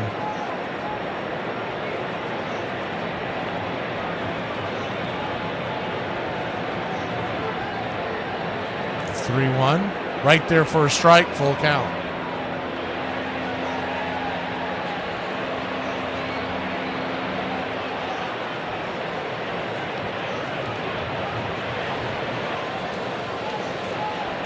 Spencer Strider, payoff pitch. Swing, slaps it through the hole, and that'll be a base hit. Four-seam fastball. Perkins, 2 for 2 on the night now.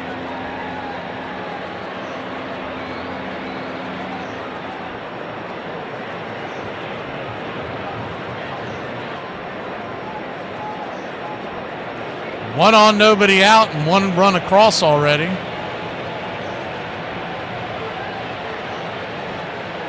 And Terang will be the batter. He doubled his last time up against Strider.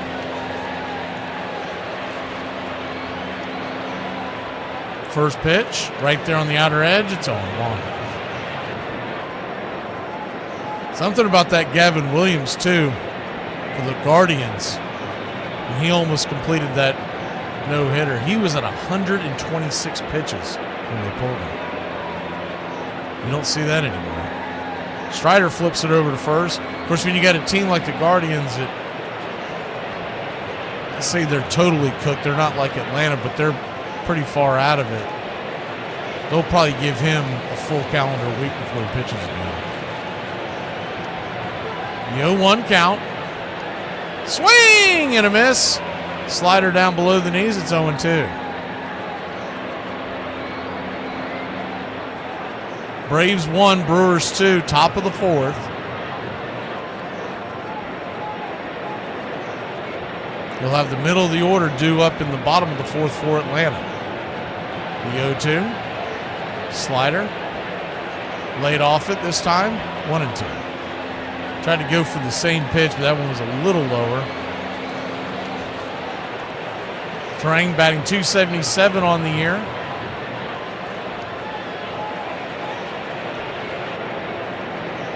Runner goes. The 1-2. High and out of the zone. Here comes the throw, and they got him again. He gone.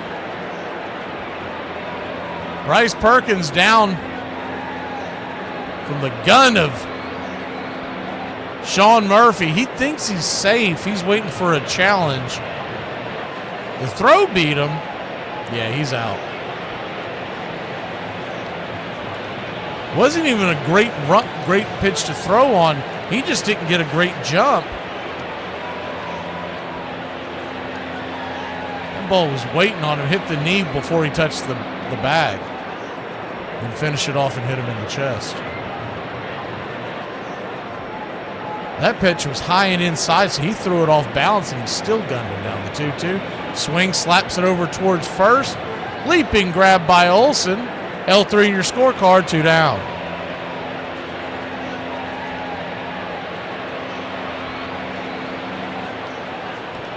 Mark, are you saying you no longer believe we're going to get to 500? That was less than a week ago we were having that chat.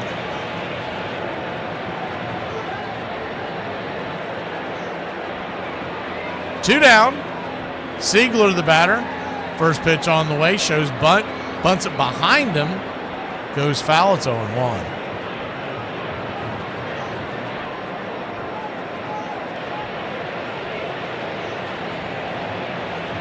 The Braves go on a tear here and win 50 in a row. There are 50 games left. We could get to 97 wins.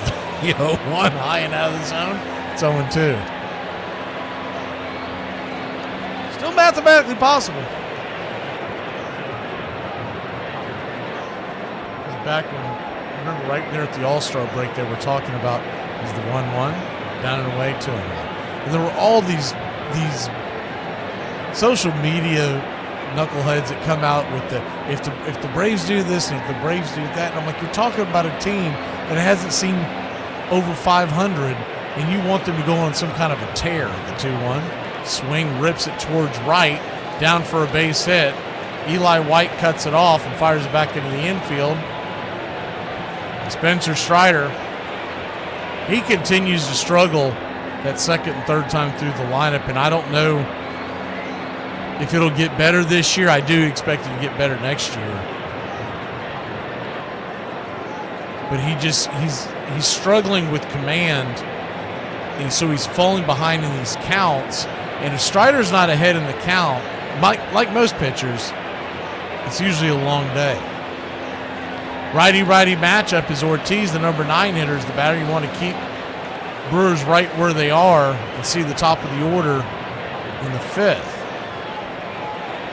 Ortiz, line to left his first time up. He's 0 for 1. First pitch. Slider at the knees. It's 0-1. Kansas City is taking a 3-2 lead over Boston. They're still in the 4th inning. Dustin May on the ropes. and the A's have taken a 1-0 lead over Washington. The 0-1 swung on, dribbles it down the line, and here comes the runner flying around first, heading towards third. He'll backtrack and slam on the brakes at third. He thought about going home, but Joey Ortiz continues to absolutely pummel Braves pitching. It doesn't matter who's out there. If Austin Riley is playing third, that's an out. Nacho Alvarez does not have near the range or the height, but nonetheless, it was a hard hit ball. So I'm not putting that on Nacho Alvarez, but if Riley's there, that's going to be an out. Would have been a hard hit out, but it would have been an out. Well, runners on second and third and 2 outs, and Rick Kranitz is going to go out there and talk to Strider. More than anything else, give him a breather.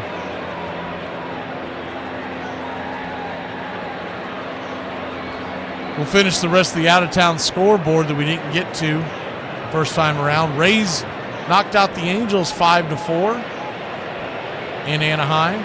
The Blue Jays pounded the Rockies 20-1 in Colorado. Yankees 3-2 winners over the Rangers in Texas. They were in Wrigley Field today, the north side of Chicago, and the Cubs 6, Reds 1. First pitch on the way is 96 up top. This is high to Frelick. It's 1-0. Twins 9-4 winners over the Tigers. The Tigers lose that series at home.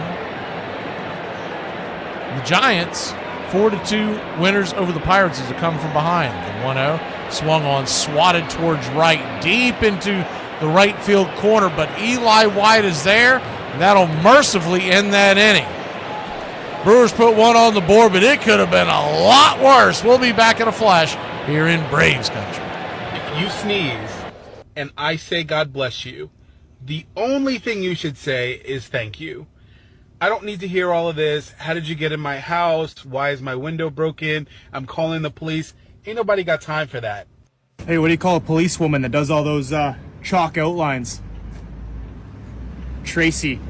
10 things you didn't know about Theodore Samuel Williams. He disliked the name Teddy and even went as far as amending his birth certificate to say Theodore instead. He had offers from the St. Louis Cardinals and the New York Yankees while he was still in high school. His major league debut was the only game which featured both Williams and Lou Gehrig playing against each other. In 1940, he made his only appearance as a pitcher. He went 2 innings, allowing 1 run on 3 hits, and even struck out a batter. In his autobiography, he stated that his eyes were probably shut on his 1941 All-Star Game walk-off home run. In 1949, he set the MLB record when he got on base in 84 straight games. He was once fined for spitting on a fan who was taunting him after he dropped a fly ball off the bat of Mickey Mantle in Fenway Park. He homered in his last at-bat of his career on September 28, 1960. He almost hit 400 a second time in 1957, but he fell 5 hits short of accomplishing the feat. He took hitting advice from a 14-year-old who told him to dry his bats in an oven to release the moisture they picked up from the playing field and return them to their original weight. On July 25th, 1966, at Cooperstown, New York,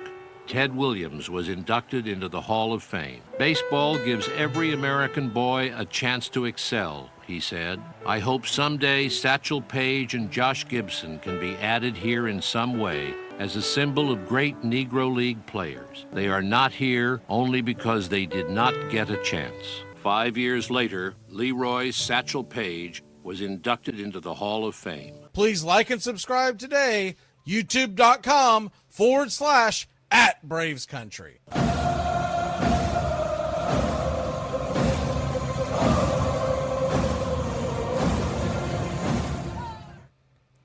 Welcome back, Braves Country. The Smurf will lead us off. Sean Murphy, single to right his first time up with an RBI.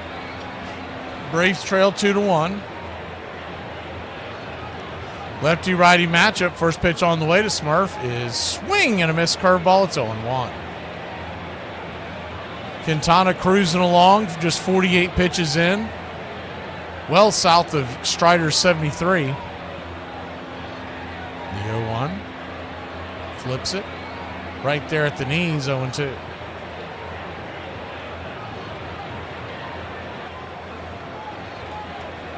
He's basically out there playing chess while the Braves are playing checkers.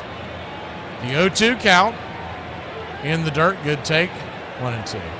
He's always been tough on the Braves, too. He's bounced all over the league. He was a Met. He was a Pirate.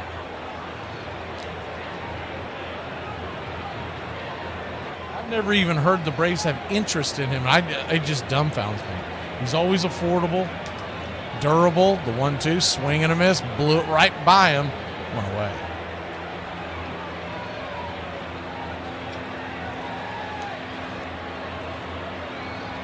The Brewers continue to put a masterclass on how to run a front office.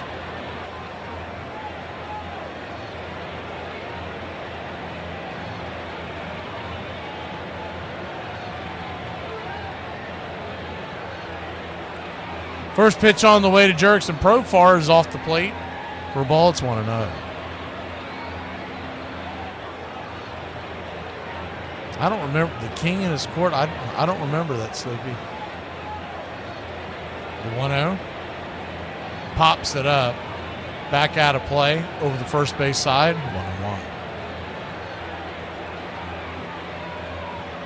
1-1. 1-1 count. But it was a softball team. Was it ever televised? I don't remember seeing softball televised.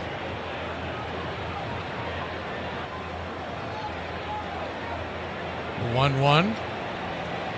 Swing, slaps it towards left. Running catch, sliding catch. Good play by Collins, 2 down.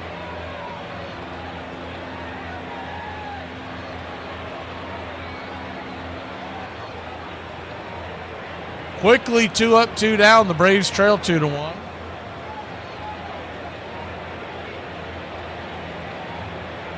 Four guys who can beat any team.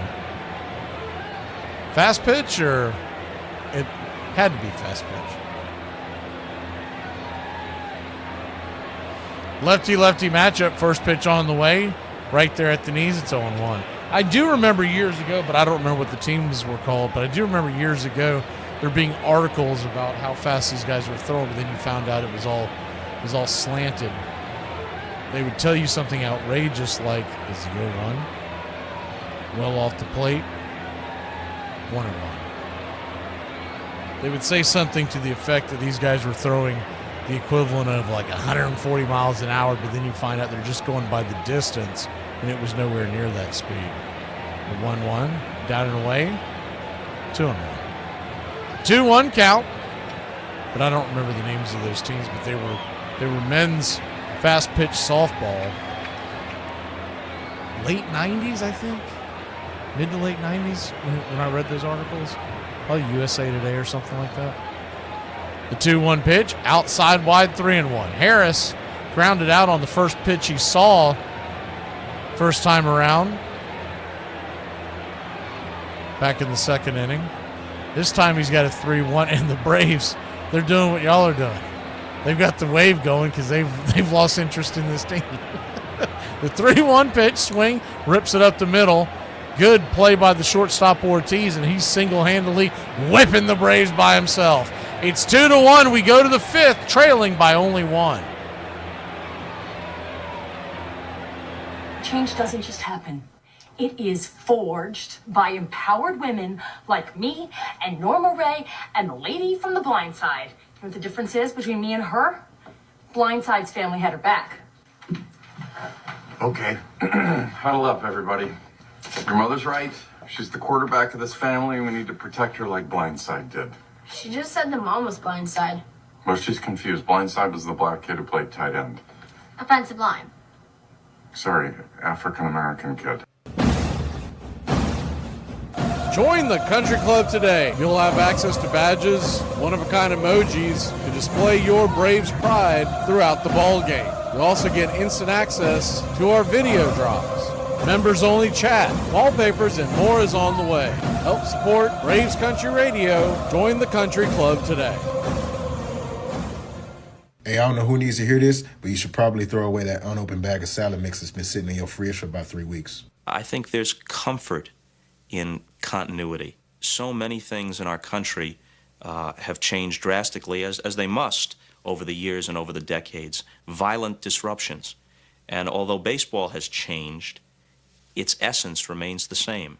It's one of the enduring institutions in our country, and I think we take some comfort from that. Almost against my will, I got back to Fenway Park. Somehow it felt disloyal to the Brooklyn Dodgers, but it seemed crazy to let this love affair go on the rest of my life and never enjoy another team. So reluctantly, in about 67, a perfect time, I started going back to Fenway Park. And then that whole season took place, and it was such a miracle at first that they had been in 9th place the year before, and they had this impossible dream of a year, that at first I didn't see the similarities between the Red Sox and the Brooklyn Dodgers. I thought I found a winner, finally. But then the similarities set in.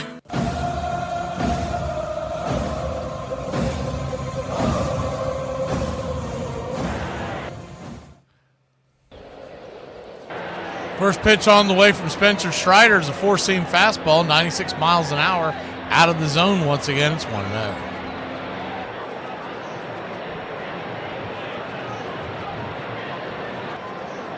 1-0. Swing, fouls it back, 1-1.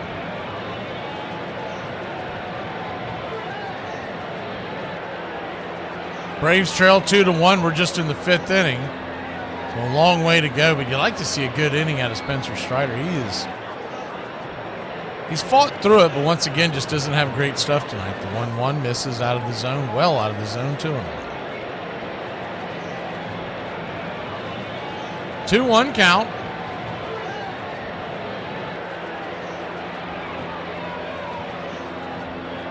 Kicks and delivers, swing, chops it foul. 2-2.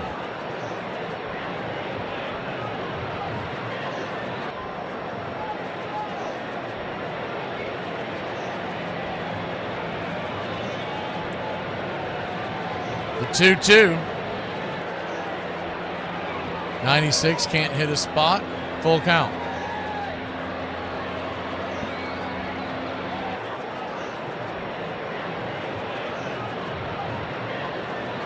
Full count from Strider.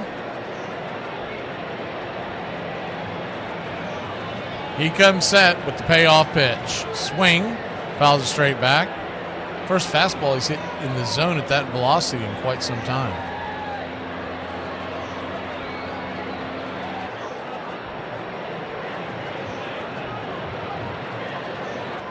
You would hope by next year he would have it together as the payoff pitch. Swing and a miss. Strike 3. Got him with the slider. One away. You would hope by next year he'll have it together. And assuming there's not any kind of lingering stuff with Schwellenbach, I mean, we're going to have a good starting rotation, and they will go out and make some moves in this offseason. They'll be spending money this offseason. We just had to endure the reset. First pitch on the way. It's a curveball in the dirt. Check swing by Collins. It's 1-0. It's frustrating as a fan, but you have to look at it from the logistics side of it as the 1-0, nowhere near the zone 2-0. If you continue to go over the salary tax, you're going to continue to hamper yourself in the future, and you're never going to be able to reset it. And you got the collective bargaining agreement is the 2-0. Swat right through the middle of the infield, just past the glove of Nick Allen, in between the 5-6 hole, and it's a single for the Brewers once again. Traffic on the bases. But if you don't reset, then you're constantly going. Look, could they pay 1-for-1 tax, 2-for-1 tax? I guess I should say, the 200% for every dollar that is spent. First pitch on the way, swing, slaps it foul. It's 0-1. They could, but it means you're never going to go very far over the salary tax again. And when the knuckleheads get on social media and they tell you, look at all the money that the batteries bring in, et cetera, it's not the same stat sheet. And eventually, as the 0-1 swing slaps that foul, it's 0-2. It's going to hamper you to actually make this a winnable team to go deep into the October. So, look, once you started seeing things lay out and seeing certain guys sign, you knew they were not going to go out and spend. But I do think they could have been wiser with their money like Quintana that we're seeing tonight, the 0-2. Dribbles it over to the left side, kicks it off of the glove of Nacho Alvarez. My God, is he bad over there. Kicks it over to the tarps. And runners will be on second and third. You'll get an infield single in an E5 on Alvarez. He was never going to get the runners, but he slid and then kicked it almost like a tackle in soccer and knocked the ball towards the tarps. In his defense, he didn't come up as a third baseman. They're just trying to put him over there to fill a hole. So runners at second and third and one out. The Braves will bring the infield in. First pitch on the way is up top for a ball. It's 1-0.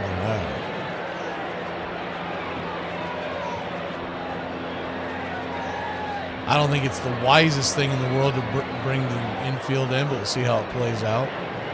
The 1-0. Swing, chops it over towards third. Alvarez has it, fires it to first. High throw, but Olsen gets it. 2 down. The run does come home to score. So bringing the infield in didn't do anything on the slow roller. He never really would have had a chance to go home. When you bring that infield like that in the early part of the game, you're only trying to buy a run. You're just asking for a crooked number in a big inning. That'll bring the left-handed bat of Perkins to the plate. He's 2 for 2. First pitch is a slider down and in. 1-0. Perkins, a double and a single and a run scored.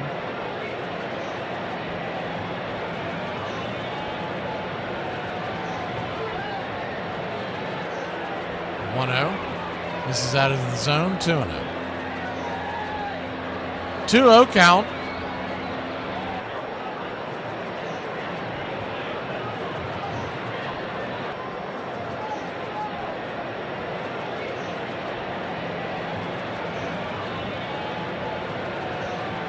.95 right down the pipe, 2-1.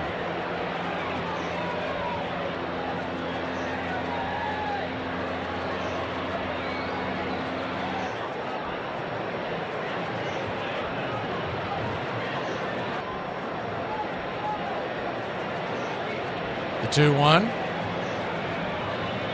Did he go around? Nah. He held off of that. 3-1. That pitch was way in the dirt.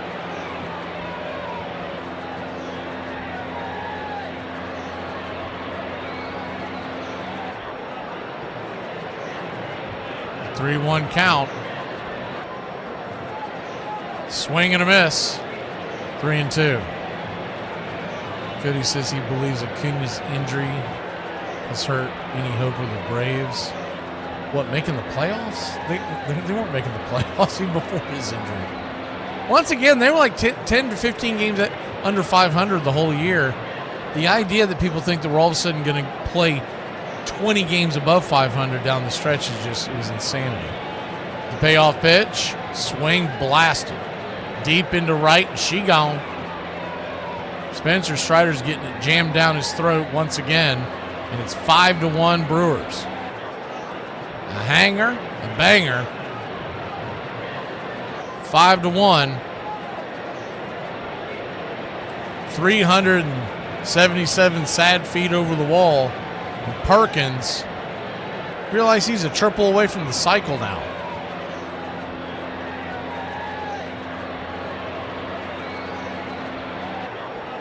He had never seen Spencer Strider till tonight. He's going to try to get traded into the Eastern Division of the National League.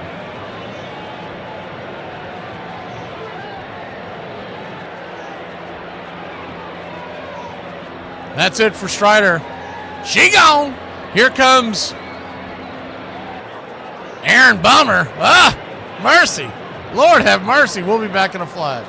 We leave for Honduras tomorrow for a tournament on Saturday and Sunday. It's about a 49-hour drive, so plan accordingly. From there, we're going to raft over to Cuba for a night game on Monday. Now, if we pull out a win in Cuba, we get an automatic bid into a tournament that's in Croatia. That game will be on Wednesday. Once that's wrapped up, I would like everyone to meet Saturday morning at the ESPN Sports Complex in Disney for practice. Our first game in Disney starts at noon later that day. Now, don't get spoiled with this schedule. As the season progresses, we will pick up more games. Also, we are still calculating the exchange rates, but Coach Gary will let everyone know how much we owe in tournament fees. Any questions? Your 80-year-old dog don't want to go on a walk with you, okay? This is my third time this week seeing people carrying around their 80-year-old dog because the dog barely made it on the walk. He don't want to go on a walk with you. He's 1 foot in the grave. What makes you think that he wants to go on a walk with you? Him and George Washington Carver were friends. Boston fans dared hope they might at last win the World Championship that had been denied them every season since the team sold Babe Ruth to the Yankees. Plans were made for a big victory parade. He could throw a baseball through a brick wall, as a matter of fact. If I had to choose one person to pitch one game in my one lifetime, I would choose Bob Gibson. Now, Gibson would face Carl Yastrzemski in the 1967 World Series. You're listening to Braves Country Radio with Mac McGee, the classic call of Braves Country Baseball. Welcome back. Terang takes the first pitch for a strike. Begins off 0-1, and Bummer fires in a sinker at the knees. It's 0-2.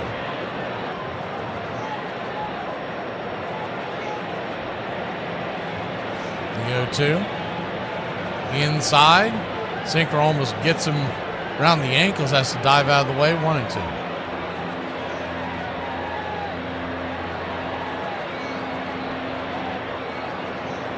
One-two count. Bummer brings it nowhere near the zone. 2-2.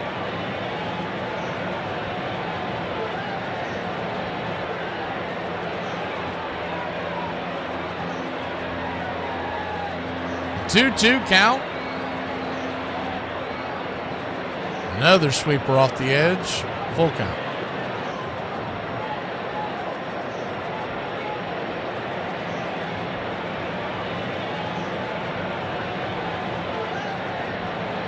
Bummer with the full count, the payoff pitch.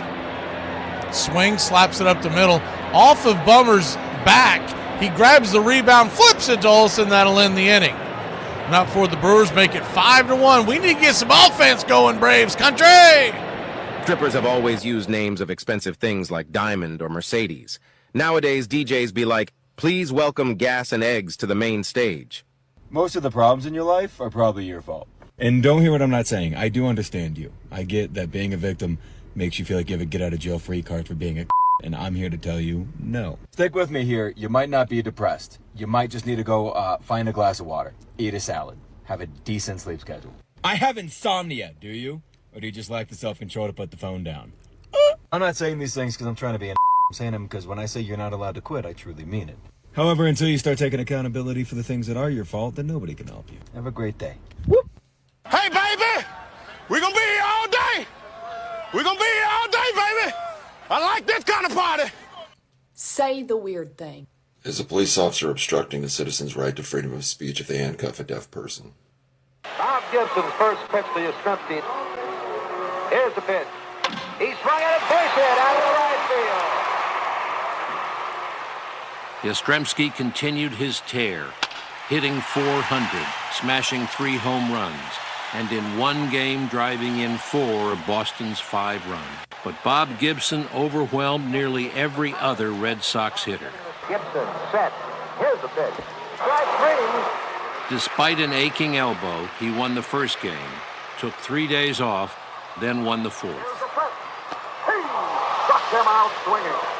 3 days later, he was called in again to pitch the 7th against Boston's best, Jim Lonborg, who had also won his 2 games, but who was starting with only 2 days rest.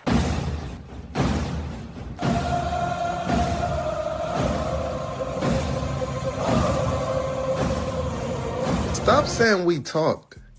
That was a interview. Welcome back. Braves trail 5-1. Quintana goes back to work. First pitch on the way to Alvarez is right there on the outer edge. It's 0-1. Nacho Alvarez 0 for 1 with a strikeout and an error. The 0-1. Swing, slaps it back foul, 0-2.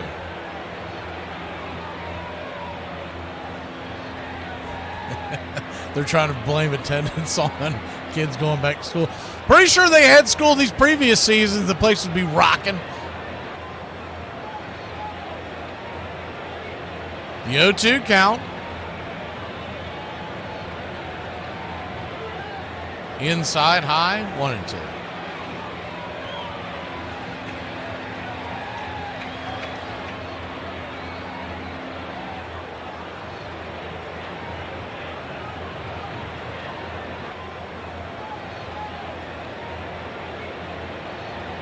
The 1-2.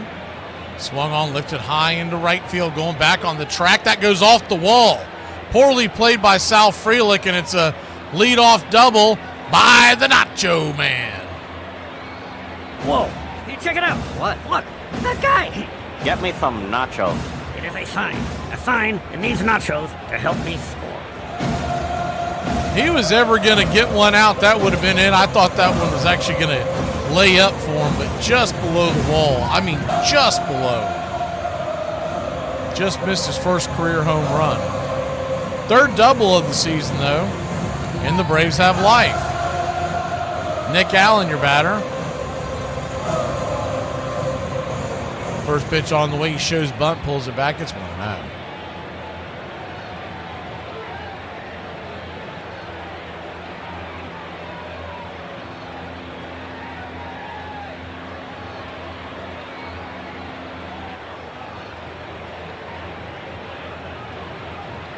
The 1-0. Fouls it straight back, 1-1.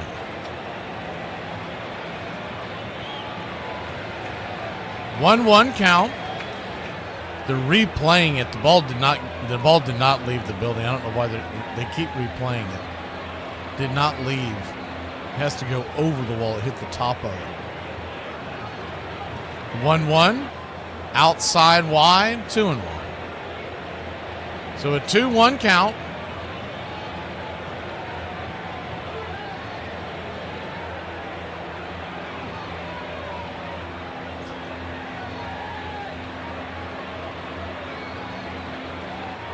Pitch on the way to Allen. Swings, slaps it into right. That's down for a base hit.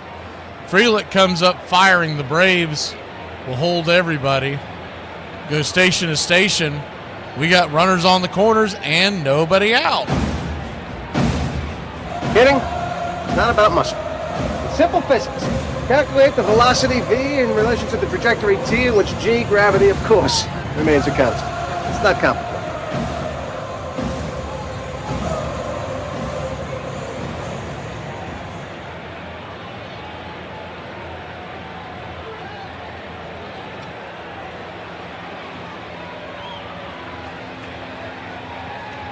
Eli White will be your batter as we head to the top of the order.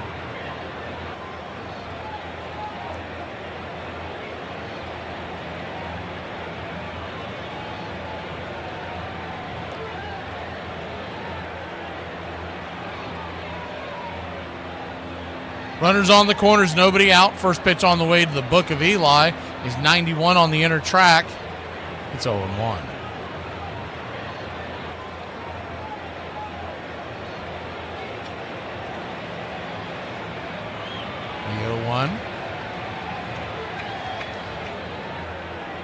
Swing, chops it over towards third. He'll fire it to second, and it's going to be a 5-4-3 attempt at a double play. Beats the runner, and Nacho comes home to score, and your Atlanta Braves cut it to a 3-run lead. Let's go, Braves country! Good hustle by Nacho. Whoa, hey, check it out. What? Look, that guy. Get me some nachos. It is a sign. A sign that needs nachos to help me score. Once he realized He wasn't being looked all the way back, and they were going to try to get that double play quickly. Darted towards him. It was going to take a perfect throw, and that's not what Contreras got from Vaughn. It bounced off his chest protector, and the Braves cut it to a 5-2 lead. The first pitch on the way, high and out of the zone. 1-0. Ozzie Albies 1 for 2 on the day. Quintana just 70 pitches.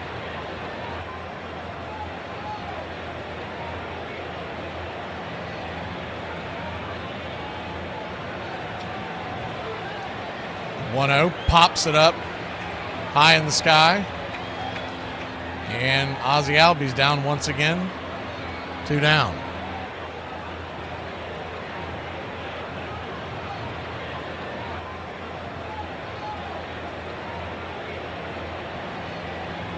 Two down, and Matt Olson will be your batter. Lefty-lefty matchup.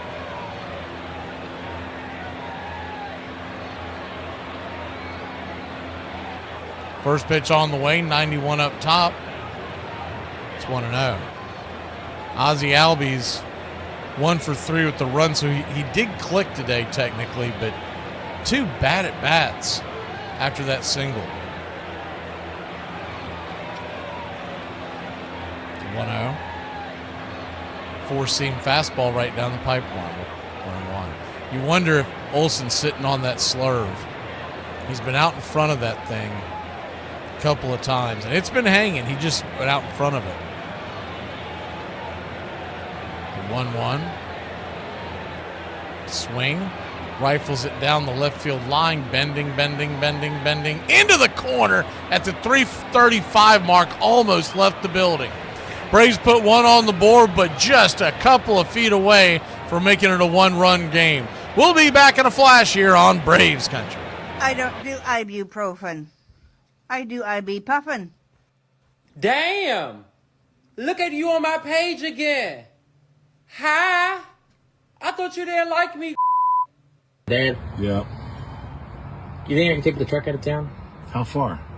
I don't know, like Yosemite? Maybe, but this thing's been sitting for 4 years. You need to shake it down and make sure everything works before you take it far out of town. You're gonna get stuck on the side of the road with no cell service for 2 days. That'll set you straight.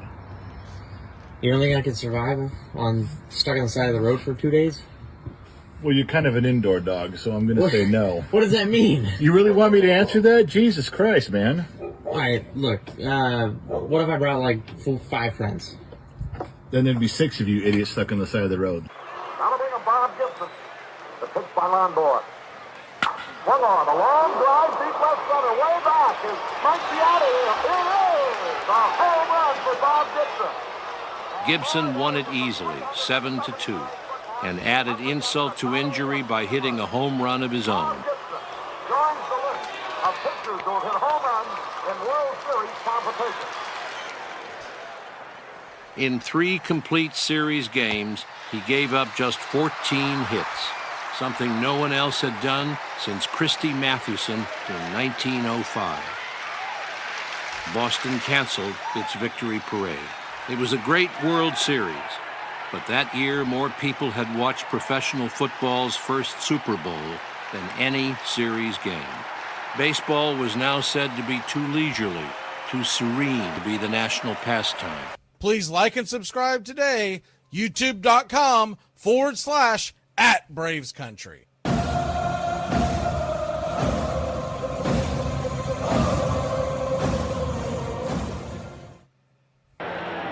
Aaron Bummer comes back onto the bump to start the inning. He just showed the flags whipping out to right field on the Milwaukee cast. Man, it is really picked up. You get one up into right field, that thing can be gone. Maybe that's how Nacho got the ball up so high. First pitch on the way is a sinker right there on the edge. It's 0-1.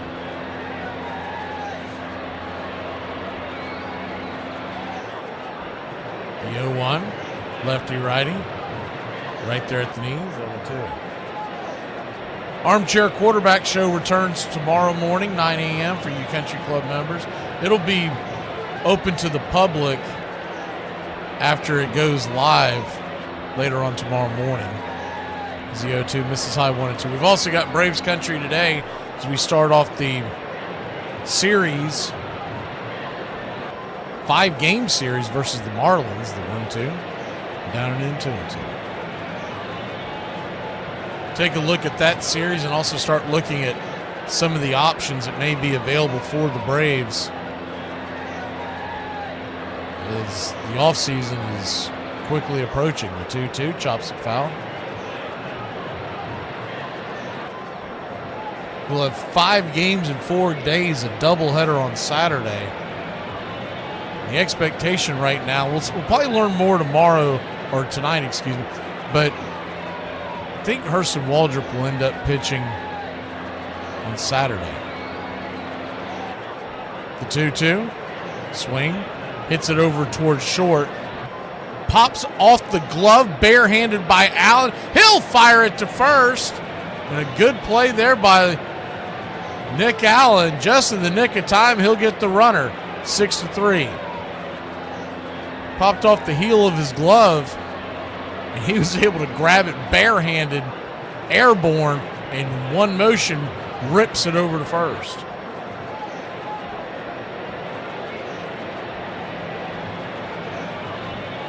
Joey Ortiz takes first pitch off the plate for a ball. It's 1-0. If you've only seen him play versus the Braves, you'd think he was an MVP candidate. The 1-0. Swing, chops it over towards Olsen. Olsen has it. He'll flip it to Bummer. Bummer grabs it on the fly and taps the bag. 2 down. A's are tied with the Nationals 1-1. They're in the 8th. The team I like to watch is the Athletics. I hate that they got rid of Mason Miller because it's usually a team I'll flip over and watch when they're out there on the West Coast at home. In the next few seasons, it would have been nice to see him pitch, but they're a fun team to watch, man. They put the bat on the ball most nights. First pitch on the way to Frelick is a swing and a miss. It's 0-1. He'll be going to Las Vegas in a few more years as a sweeper to Frelick. Swung on and missed off the plate. It's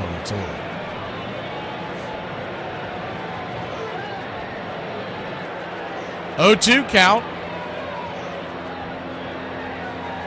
Lefty-lefty matchup. The pitch. Down and away. 1-2.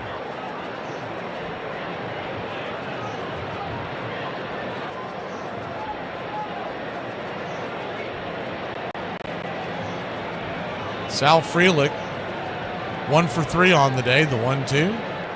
Bangs it foul down the line. We'll do it again. Did Raymond end up sending for the invitation? Is that what the email was for? I don't know if he's still in here or not. If he's not, I'll just check after the game. The 1-2. Slaps it over the head of Nacho once again, and it is a 2-out single for the Brewker. That one I don't think anybody's getting. Have to get another look at it. Got to give Nacho credit, man. He tries.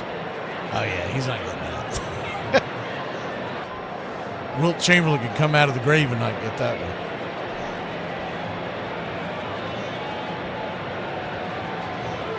William Contreras, the batter, 0 for 3. First pitch on the way. Swing, slaps it right at Ozzie. Hard hit ball, but 4-3, and we get out of the inning. Braves grab the bats when we return. Marcell Ozuna and the Smurf with Profar when we start the 6th. I'm going to go ahead and say, if a man cheats, he needs to have points deducted from his credit score. Because, Dan, if I can't trust you, why should the bank? Man, ain't this the truth? White clubs be free and fun. Black clubs might be $40 and you might die. Where the lie at? You go to a white club, somebody in the back gonna holler, "Hey, all drinks on me." You go party with the black people. Even the gun sounds in the songs make you nervous, boy. You can walk in a white club and make a lot of friends. A lot of friends. You go to a black club and have a potential opposition. You go to a white club, they got a dress code to make sure you ain't got no weapons on you. You go to a black club, you can wear a size 60 pants with a rocket launcher on your hip, and they gonna act like they didn't feel it. At white clubs, they make flyers and stuff. Hey, man, you wear Aeropostales and Sperry's, you get in free. Then you hear that our clubs, look, ladies, free all night and make sure y'all fellas bring that bag, you heard me? Y'all, can somebody explain to me why my wife can't remember where she put her hair tie, but she can remember something I said on December 21st of 2021 at 6:40 p.m.? Football demonstrates the manic division of labor that makes life confusing and I should think unsatisfying. I mean, who wants to grow up to be a third and long yardage pulling guard? I once had to think of 99 reasons why baseball was better than football. I already had an assignment to do a magazine piece on that topic, and I thought it would take me a long time to write it, but I finished before lunch. It really isn't difficult. I think the first thing is that baseball has no halftime. Then it has no bands at halftime. It may be that the most American thing about baseball is that it, as we, the fans, take it, it is a refuge from America. I think that when we go to baseball, we are going away from the America of our daily lives. We go to something that we now consider pastoral. It seems to us historic and connected with the past. In addition, football combines the two worst features of modern American life. It's violence punctuated by committee meetings.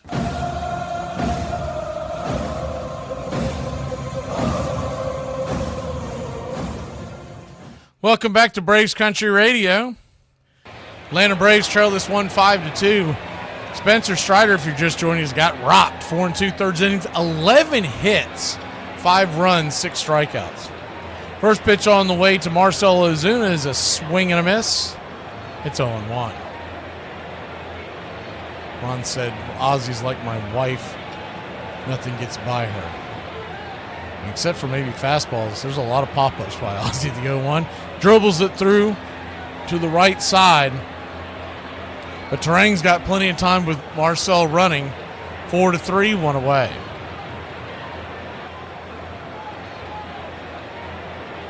I stepped away for a second. I couldn't get through. I tried everything. Couldn't get through to what? All you have to do is send the email, Raymond. Just send me an email so I know your email, and then I'll send you the link. I don't know what you're trying to get through to, but the email that they put on the screen, just send that and you're good to go. First pitch on the way is high and out of the zone. It's 1-0. Either that or just put your email here in the chat. You're not going to be able to do a .com. You're going to have to leave the .com part out, and I'll send it to you. The 1-0. Swing, chops it foul.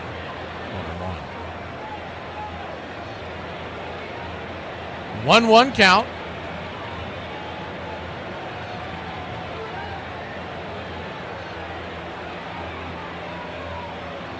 Sean Murphy 1 for 2 on the day. Quintana, 79th pitch of the night. Outside wide. 2-1. When I saw this pitching match, I thought it'd be a low-scoring affair between the two, but I just knew that Quintana was going to pitch at least 5 and probably get through 6 with Atlanta.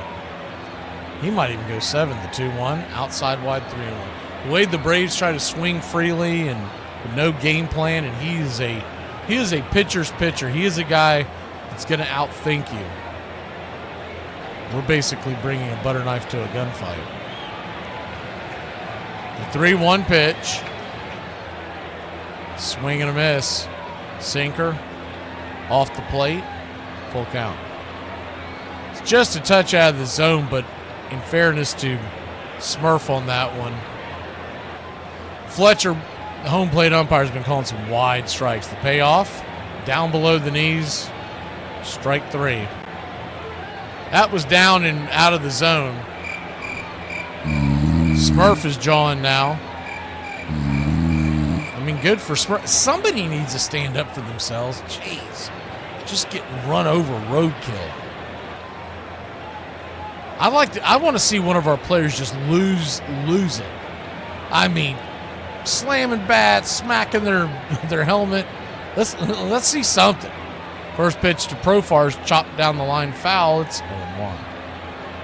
Don't just take it. Don't stand there and just get punched by these umpires. Next year, we'll probably have a leader in that clubhouse. We'll probably have a leader in that dugout that'll fight for him. But until then, you're going to have to fight for yourselves. The 0-1 count. 91 at the knees, 0-2.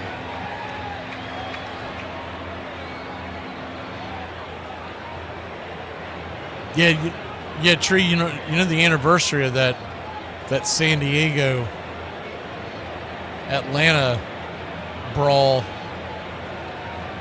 It's coming up. I think it's early. I think it's next week. The 0-2 in the dirt 1-2.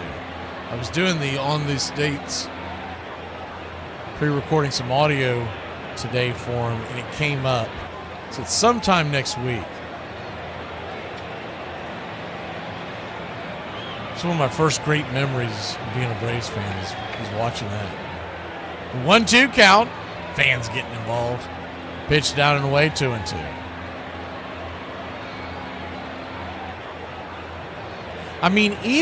Honest engine.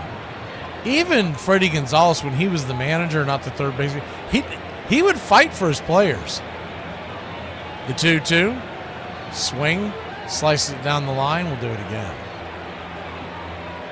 It's jarring to watch a manager just get run over night after night after night. You'd think eventually some pride would back him into a corner. He'd start yelling out, but man, he hasn't done it ever. And this is a season of all seasons you think he'd do it. The 2-2, pops it back foul, we'll do it again.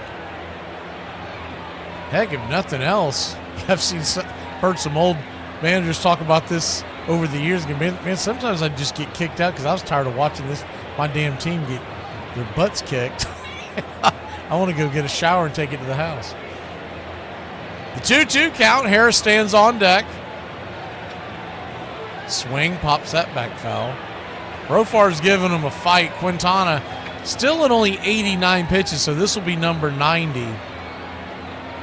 He's probably going to be sent back out for the next inning, at least to start it, if he gets Profar here, because you got Harris leading off the inning. After that, they may go get him.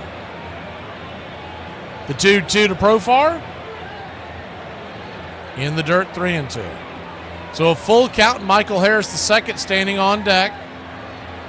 He can work his way aboard, and Quintana hangs one. You never know.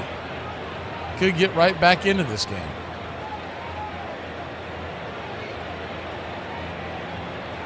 The payoff pitch from Q. Swing! That ball's hammered high and deep. Get up, get up, get up! She gone, baby! Ram-a-lam-a ding-dong, a solo shot, and your Atlanta Braves go to the jerk store. And it's 5-3. Profar, pro good from the right side. Jerk store would have smoked that guy. Smoked him, I say.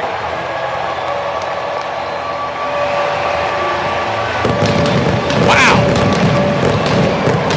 It's smart. It's a smart line, and a smart crowd will appreciate it. And I'm not going to dumb it down for some bonehead mass audience. Not you. Well, the jerk store called. They're running out of you.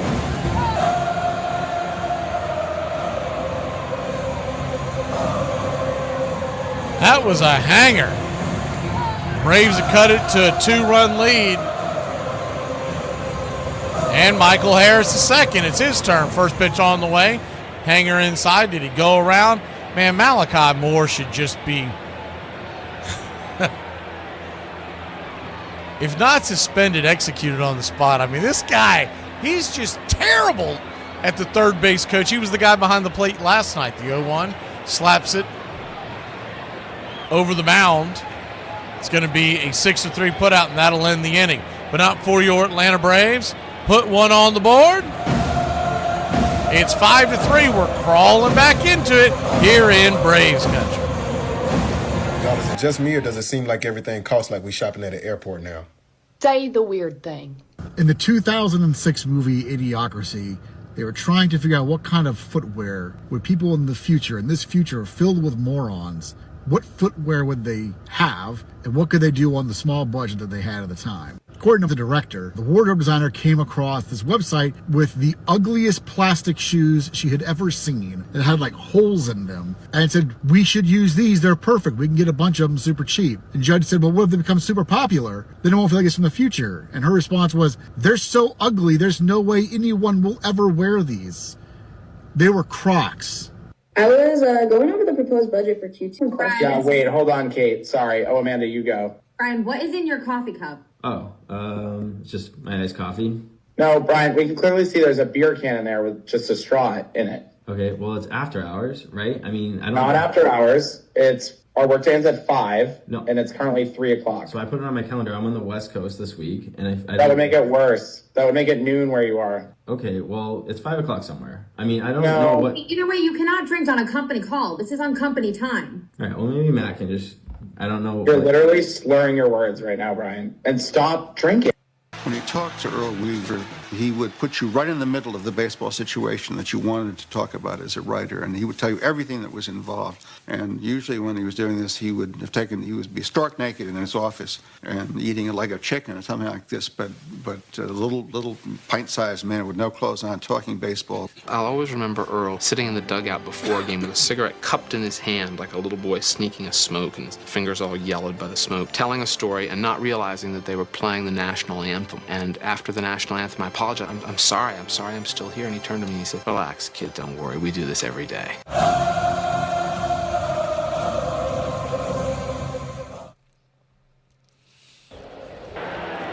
5-3 your score. Atlanta Braves. They'll send Bummer back out there again. Starting to think that Snicker took Milwaukee on the money line. First pitch misses to Collins. Just want to know the 1-0. Sinker right there at the knees. 1-1. Yelich stands on deck. That's probably the number one reason why he's leaving him in the game. 1-1. Down and in, misses. 2-1. 2-1 count.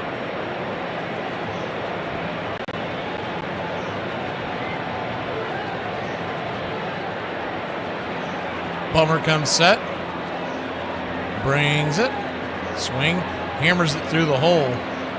Alvarez slow to get over there. And it's a leadoff single for the Brewers. Worm burner right past Nacho. He just doesn't have a lot of range over there.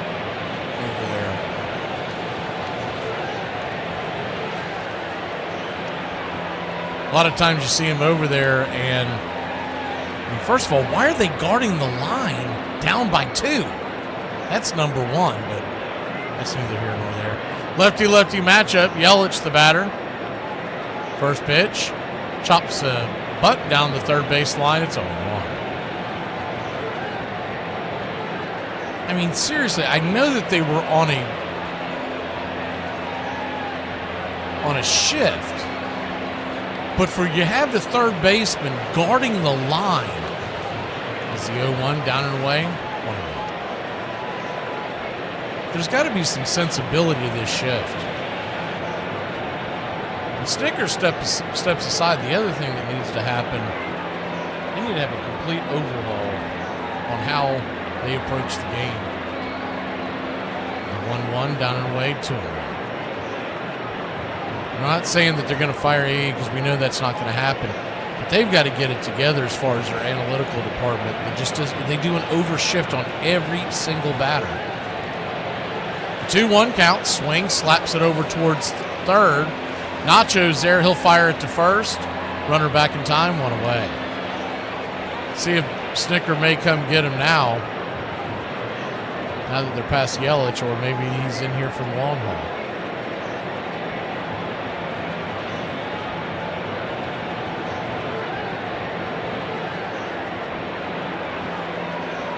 One on, one out. Looks like they're going to leave him in there. Vaughn, the batter, dangerous right-handed stick. Hit a 409-foot home run, question mark, back in the 4th inning. First pitch on the way is curveball. Misses. It's 1-0. They measured it at 409, but it barely snuck over the left center field wall. The 1-0, way inside 2-0. 2-0 count. Perkins stands on deck, and he is a triple away from the cycle. The 2-0, right down the pipe, four-seamer, 2-1. Double play would get you out of the jam.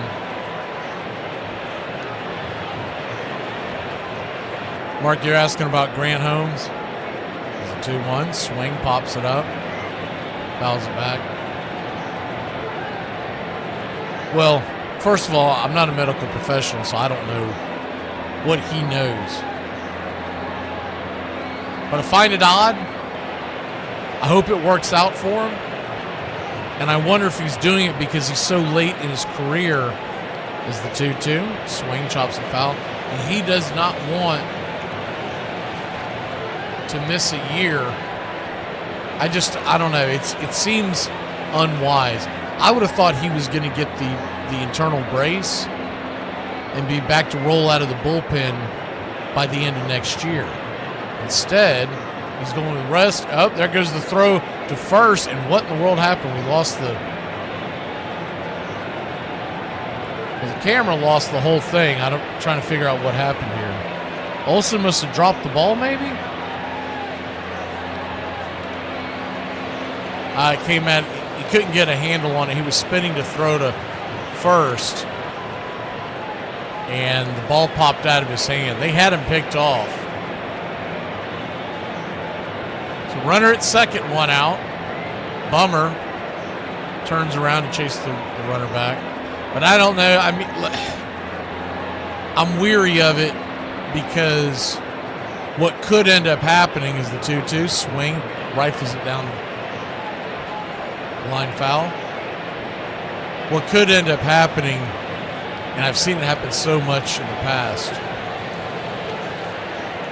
he'll go for rest for a few months and then decide to have the Tommy John surgery anyways, and we'll see him in 2027. The 2-2, inside 3-2. Ball gets away, but up the third base line, so the runner will stay put. And realistically, it may not matter a whole hill of beans, but if it doesn't work out, you're not going to. Did that ball hit Vaughn? They're sending him down to first. It must have hit him in the foot. Looking at the replay. Kind of disappears.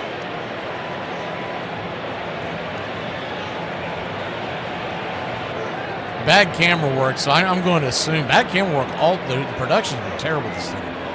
First pitch on the way is a sinker up top to Perkins. It's 0-1. Perkins a triple away from the cycle, 3 for 3, a double, a single, a 2-run home run. He has scored 2 runs. The 0-1, swing and a miss up top. It's 0-2. Bummer. 37 pitches.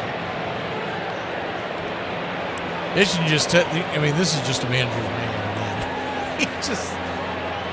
You'd have thought he would have went and got a right-hander versus Vaughn. The 0-2 in the dirt. That hit him.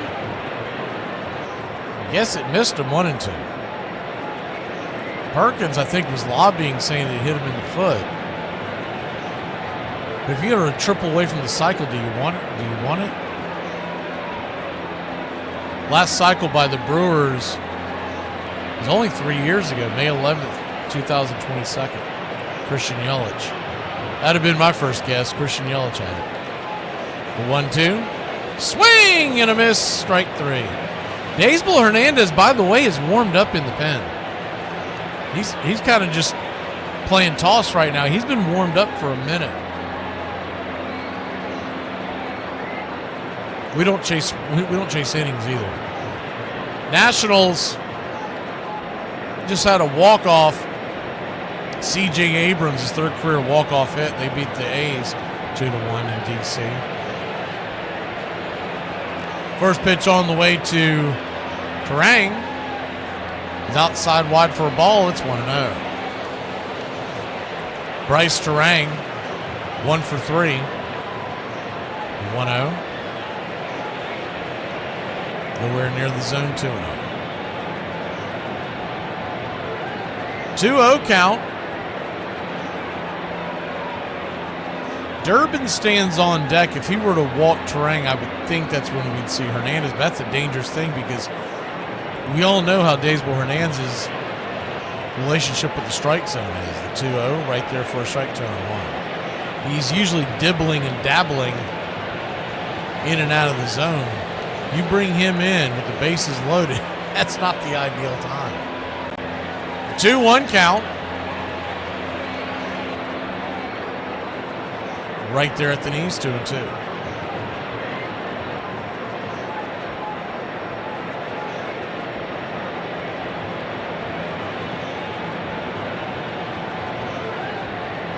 That'll make it 3-1. All right.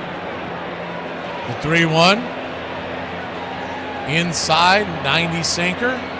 Just got the call. Full count.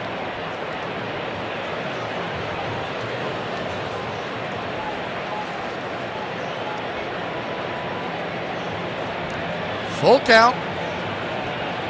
Payoff pitch. Swing. Chops it over to second. Ozzy's got it. And somehow Bummer's going to get out of this jam. He's at 45 pitches. Good Lord. And 2 up downs. Somehow he got out of it. We'll be back in the flash. A messy Dollar General. That's what you look like. Oh. Sometimes I get. All right. I can't see you. Let me hear you. All one. All two. All three. Me out to the ball. Hey,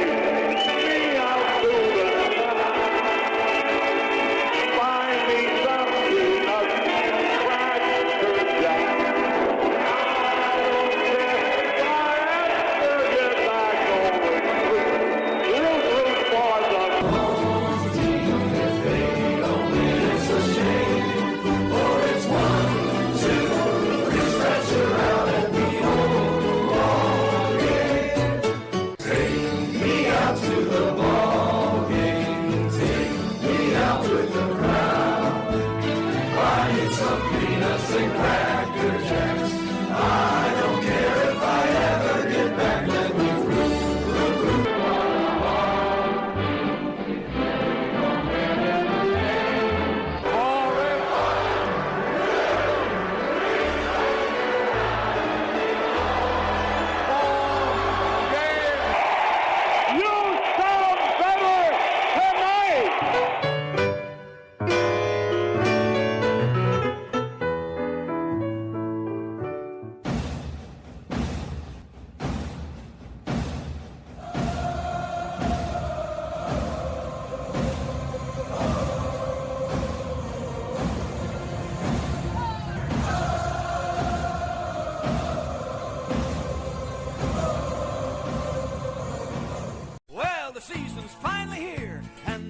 Hey, football fans, you ready for the gridiron? Thursday and Friday mornings, the Armchair Quarterback Show returns, 9 a.m. Eastern. We'll be talking college and NFL football, the point spreads, fantasy football advice, and more. Want to catch it live? Become a Country Club member today here on Braves Country Radio. We'll make the replay available to the public later on that day as we're being broadcasted nationwide on independent radio stations. As a member catching it live, you can ask your questions.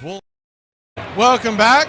First pitch to Nacho Alvarez right there for a strike. And Koenig, the left-hander, it's 0-1. The 0-1 misses high. 1-1. Braves trail by 2, so a bloop and a blast ties it.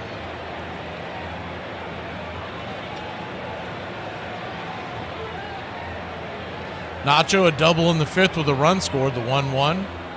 Right there at the knees, 1-2.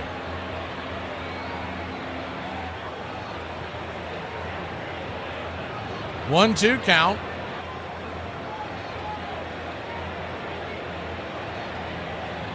Kicks and fires in the dirt. 2-2. Not that we would want to face him, but it is a little disappointing with the season, postseason, not within our reach, that we didn't get a chance to see their youngster Mizorowski in this series. He's on the IL as the 2-2. Way inside. Strike 3, backwards K. This sucks, and it's horse but I'm too polite to say anything, because I'm a class act.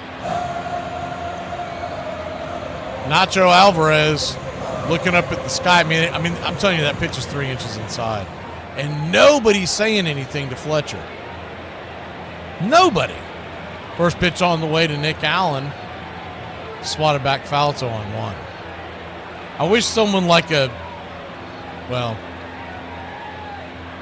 I would say Marcell Ozuna to pop off in the press about it, but he's trying to get signed in the offseason, so I guess that wouldn't work for him. The 0-1, swing and a miss, it's 0-2. Wish we had a veteran that was about to retire that would just say, man, no one's got our back in the dugout, man. Nobody. That's why I don't want them to elevate anybody. Don't tell me you're going to put Walt Weiss in charge next year. That's not the answer.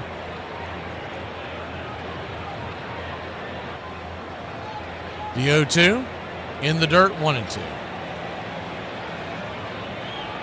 1-2 count.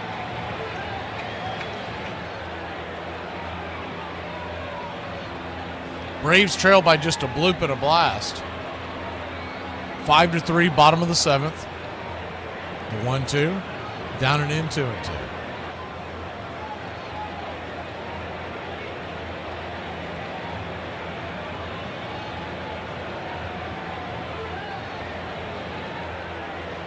Jared Koenig, we haven't seen him in this series, but we saw him last time around.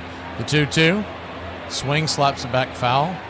Pretty good southpaw. That's a 98-mile-an-hour sinker just off the edge. 31-year-old out of California. Went to college at Cal State Monterey Bay and was drafted by the White Sox way back in 2014. Career ERA of 3.69. The 2-2. Swing. Dribbles it up the hole. Ortiz has to hurry with Allen running, but he'll get him 6-3 on the putout, 2 down.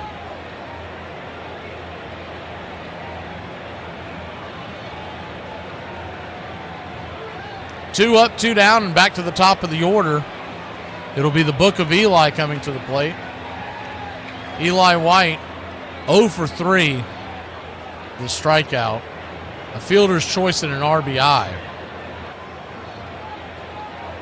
He's put a couple of good swings in tonight, just haven't come through. The first pitch on the way, chopped over towards third, just foul of the bag. 0-1. Third baseman Ziegler was there, but if that is a fair ball, that's going to be an infield single with Eli's speed.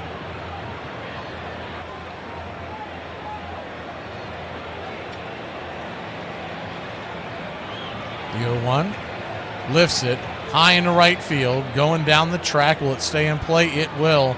And the Braves go down 1-2-3. Well, we're still in it. We're only down by 2, and we're going to the 8th inning, Braves country. Get those emojis flashing. 106 miles from Chicago. We got a full tank of gas, half a pack of cigarettes. It's dark, and we're wearing sunglasses. Hit it. It's happy hour. When wins become losses and losses become wins. You guys going to happy hour? Yeah? Yeah, I'll come for a couple. Just a couple, though. Not like last time. Okay.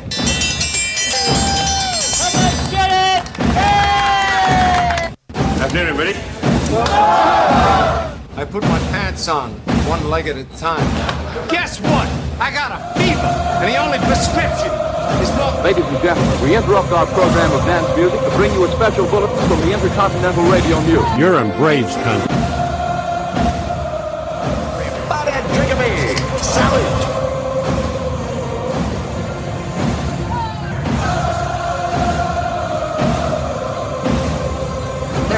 Laws where you can't drink when you want to. Pretty soon we're going to be communist country. Yeah. For me and the Lord, you got an understanding. We're on a mission for God.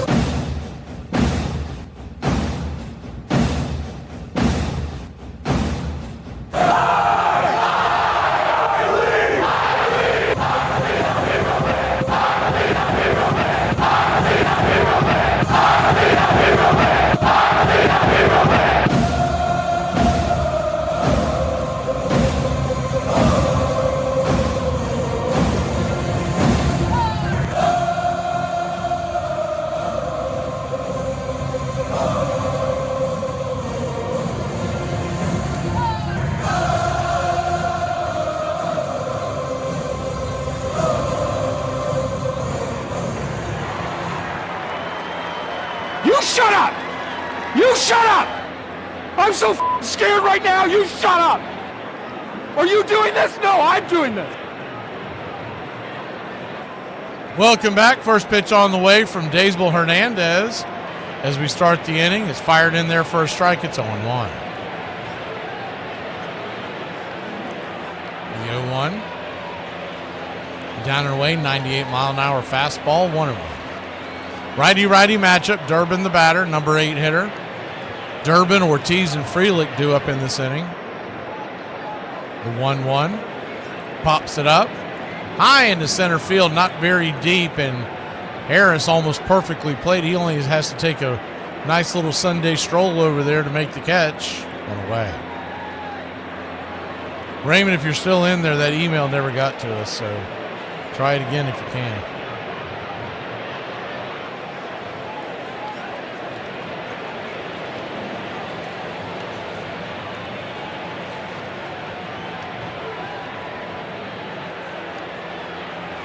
First pitch on the way is swung on and popped up, four-seam fastball. High into right field, shallow right field. Eli calling off Ozzie. 2 down. Ozzie saying, man, get out of my way. I know how to. I've seen a lot of these first pitch pop-ups. I can get to this one.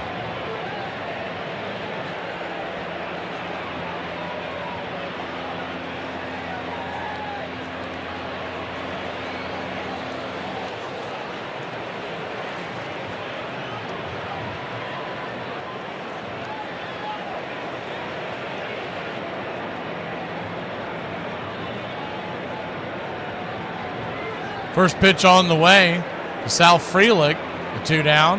There's a fastball inside, it's 1-0. 1-0.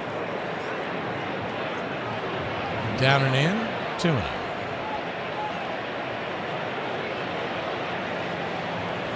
2-0 count. Another pitch, slider down and in, 3-0.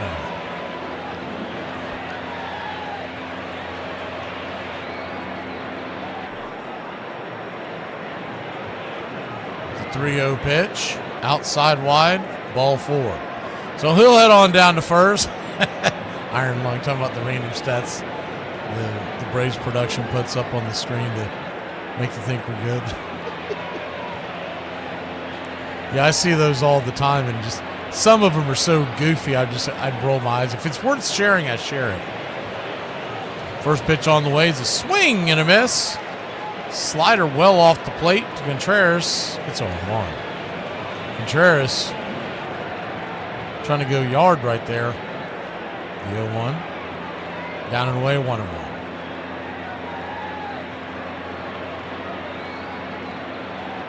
1-1 count.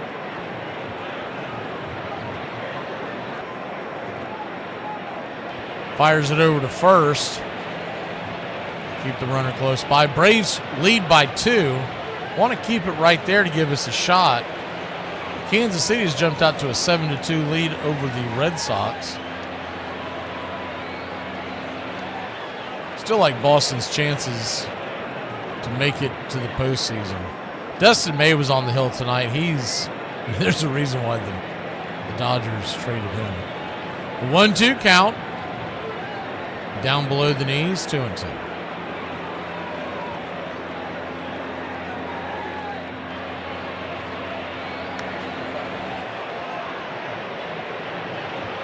The 2-2, 97 at the knees. Doesn't get that call. Everybody else wearing a Brewers jersey is getting that call tonight. We don't get that call, and it's damn absurd. Andy Fletcher, go screw. The 0-2, or the 3-2, swung on, chopped foul down the third baseline. We'll do it again.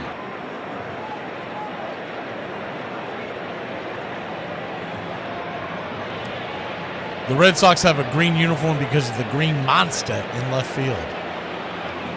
The payoff pitch, swing, pops it up, back out of play. You'll notice they're not wearing it tonight, so I don't know what brought that up. But you'll notice the green they use is exactly like the green that they paint the monster with. Full count. Swing, lifts it.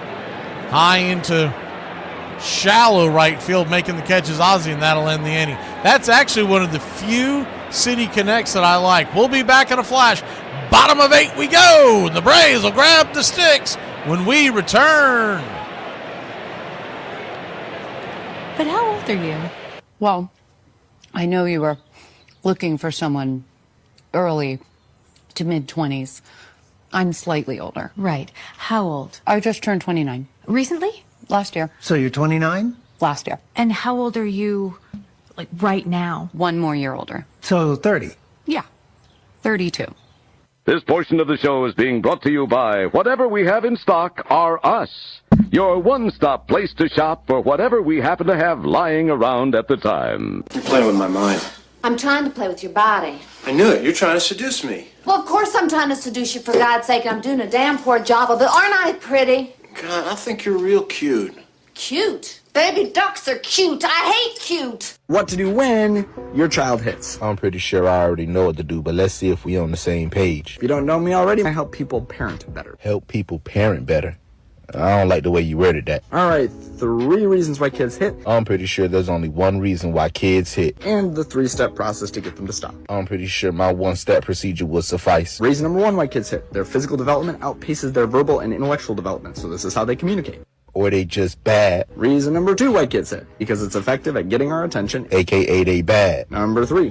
Older kids hit because it has been modeled to them. So how do we get them to stop? You give them an old school ass whipping, that's how. We are going to redirect their hands to do something more appropriate. I'll be too busy directing my own hands. Armchair. I see great things in baseball. It's our game, the American game. It will take our people out of doors, fill them with oxygen, give them a larger physical stoicism, tend to relieve us from being a nervous, dyspeptic set, repair these losses, and be a blessing to us. Walt Whitman.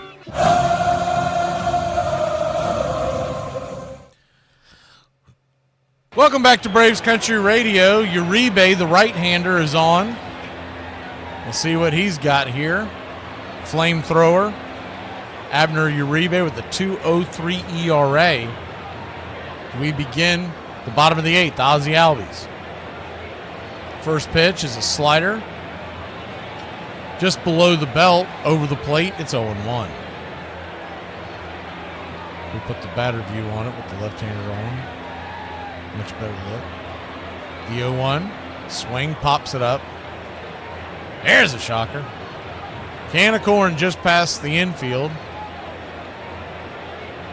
1 away. F6 in your scorecard. Matt Olson. Man, is it time for him to get off the schneid? Matt Olson stands in. He's 0 for 3.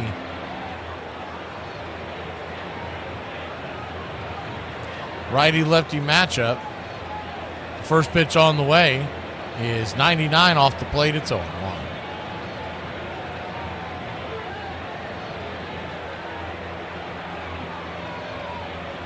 Batting 172 in the last 7 games, not including tonight for the 0 for 3.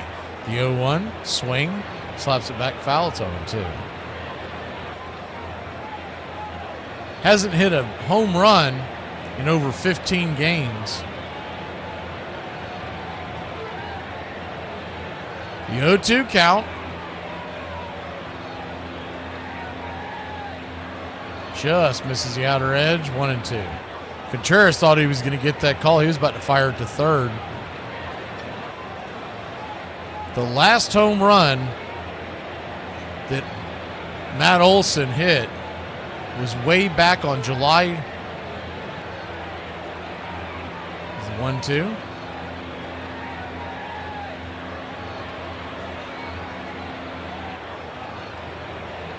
In the dirt.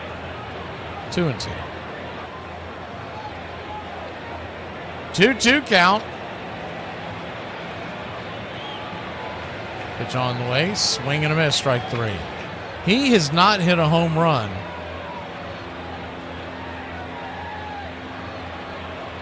double check this.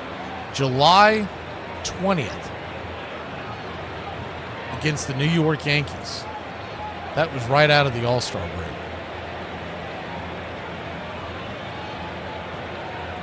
Before that, it had been since July 5th. First pitch on the way to Ozuna's right there at the knees. It's on 1. Kind of goes to the theory that when they first started doing it, I never believed he was a number 2 hitter. It's kind of shown that over time. He was off to a hot start, but that'll happen. First pitch off the 0-1 is misses off the plate to Ozuna. It's 1-1. 1-1 count, 2 down. Uribe cruising through the order. Pitch on the way. Sinker down and away. 2-1. 100 miles an hour. If Ozuna can reach, Sean Murphy stands on deck unless they decide to pinch hit with Drake, which I doubt they will. The 2-1, swing and a miss. Sinker around the ankles, 2-2. Of course, Ozuna's been the victim of some horrific calls by home plate umpire Andrew Fletcher.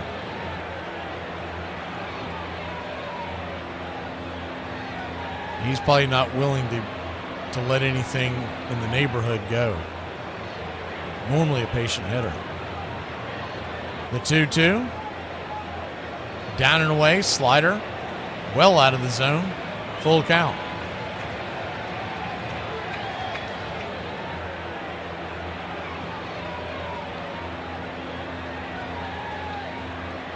Two outs to Ozuna. The payoff pitched by Uribe. Swing! Chops it foul. 100 sinker in on the hands. Braves trail by 2, bottom of the 8th. Jerickson Profar has hit a home run tonight if you're just joining us. Spencer Strider was downright awful. The payoff pitch. Swing and a miss, strike 3. 100-mile sinker off the edge, and that'll end the inning. Not sure what happened, but Ozuna gave a double look to Contreras. Or maybe the dugout. Man, I kind of wish they hadn't have gone to commercial because he's about to give the what for to somebody. We'll be back in a flash here on Braves Country. You know, the only people that ever remember all of those holidays and weekends that you worked for your company is your actual family, not your work family. That boss that calls you family, that got a goldfish brain. He can't remember it.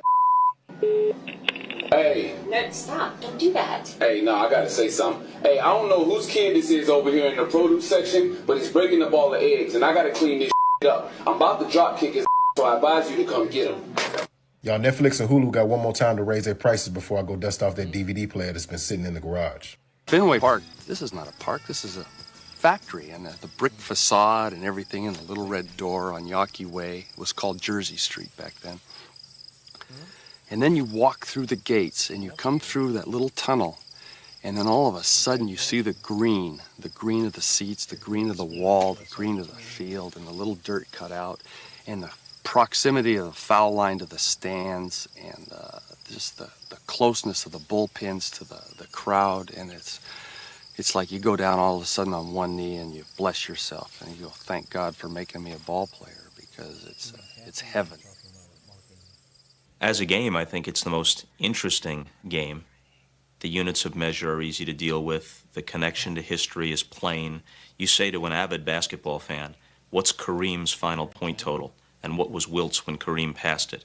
What's Peyton's final yardage total? What was Jim Brown's when Peyton passed it? Even the avid football or basketball fan doesn't know, but the casual baseball fan knows all of these landmarks of history, of individual achievements, of twists and turns in the game's history. 1947 means Jackie Robinson. 1961 means Roger Maris. 1969 means men walked on the moon.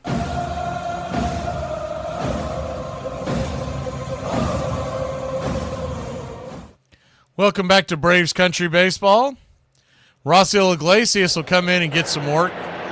We have not seen him much. First pitch was a ball, followed up by a swing and a miss strike. It's 1-1. Collins 3 for 3. Man, everybody's 3 for 3 on this team today. The 1-1 in the dirt, 2-1. 2-1 count.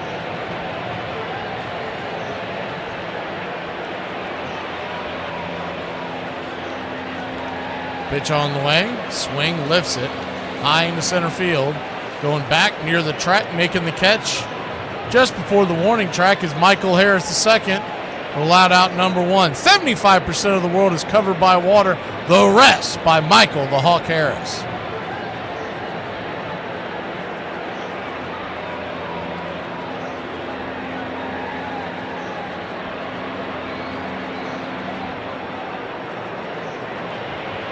First pitch on the way to Christian Yelich is a sinker up top, fouls it down the line. It's 0-1. You can tell future generations you're a real Braves fan, y'all, because this season has put us through the ringer. 0-1 down and inside 1-1. I said it once and I'll say it again. This is the most disappointing season that I've ever endured as a Braves fan. Is a 1-1 misses high, 2-1. And I've been watching the Atlanta Braves, listening to the Atlanta Braves, following the Atlanta Braves since the very early 80s. 1982 is the first year I really remember vividly ball games watching. It was a 2-1 swing and miss, 2-2. I was already told by my grandfather a few years before that I was a Braves fan, but that's the first year that I remember watching it. It was a 2-2, slices it foul. And there's never been a year where we thought we were going to be competitive. I didn't think World Series, but I thought playoff team. And just unreasonable things have happened the entire season. The 2-2 swing and a miss. Strike 3. Got him with those eyeglasses. 2 down. 89 for Iron. Be interesting to see how everybody's been following him. But it's just, there have been bad years, don't get me wrong. There have been terrible years. But you never thought going into the season that you were going to head to the postseason. First pitch on the way is a ball in the dirt. It's 1-0. 1-0. Right there at the knees. And that's being followed up by a season that we were riddled with injuries. And as the 2-0 swing hammers it down the line, but foul. And you thought you couldn't have bad luck 2 years in a row like that. Because our pitching kept us in it last year. As the 2-1 swing, rifle back up the middle. That'll sneak through the 4-6 hole, and it's a 2-out single by the Brewers. Vaughn smoked that ball just past the ear of Iglesias. And that'll bring Perkins to the plate. So he's got a chance at the cycle once again. A triple away.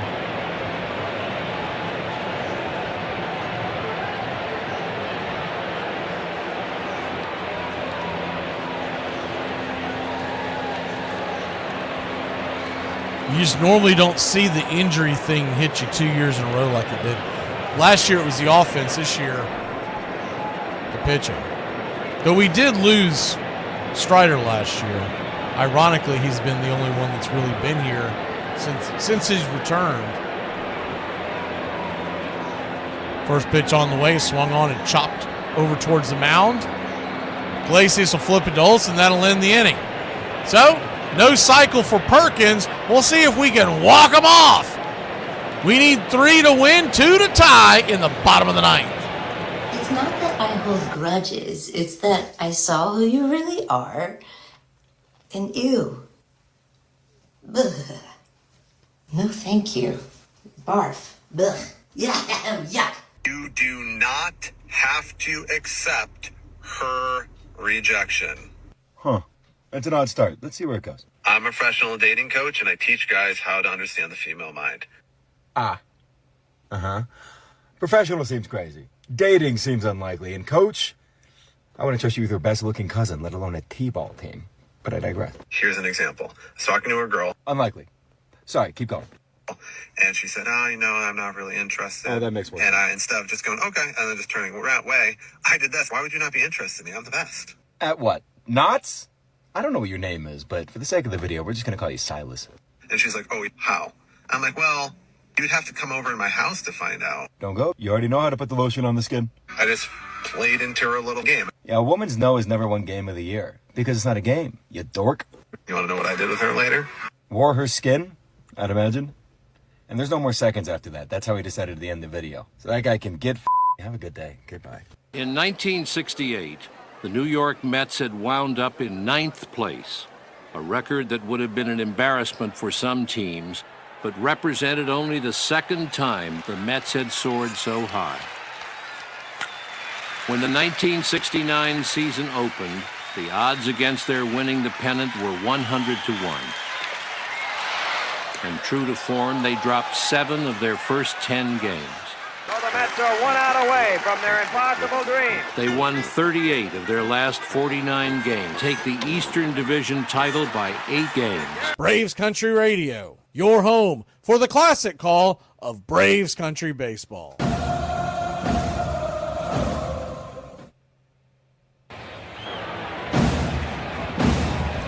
All right, Braves Country, Tyler McGill will face him again. Or Trevor McGill, excuse me. Tyler's his brother in New York.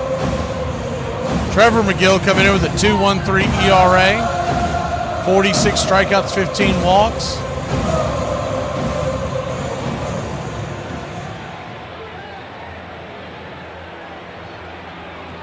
Set to try to close the Braves out here.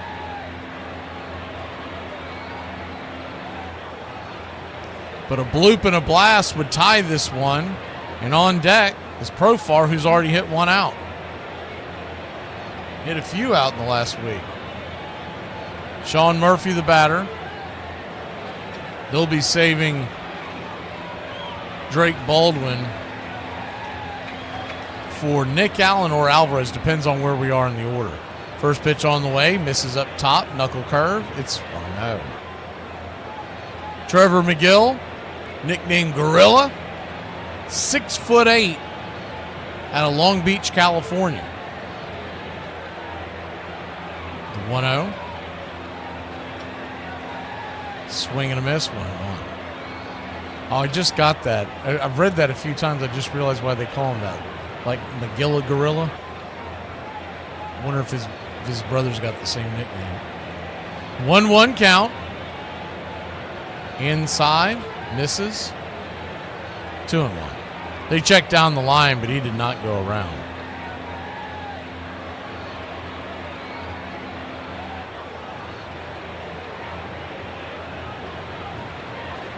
The 2-1 pitch. Swing! Fouls it back into the night.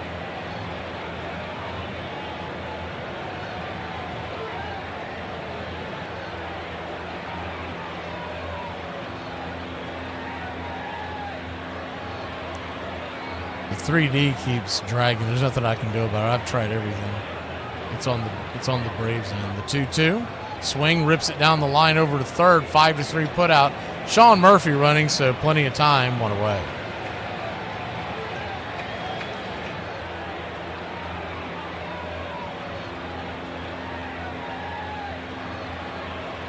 One up, one down, and Profar the batter.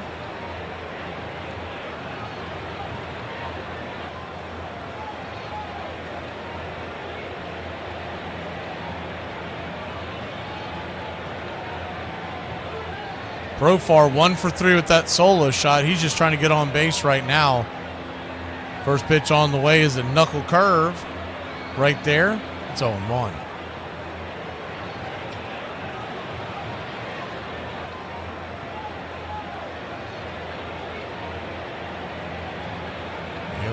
Swing. Dribbles it to second. Quickly 2 down.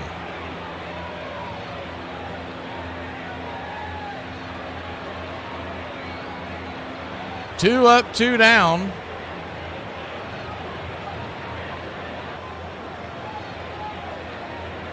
Michael Harris the second, the batter. Alvarez on deck, but if he gets on, I would think Drake Baldwin is pinch is on the on-deck circle right now. I haven't seen it, but that was the 2. Swing! That ball's belted. High and deep. Zip, boom, bam, it's gone.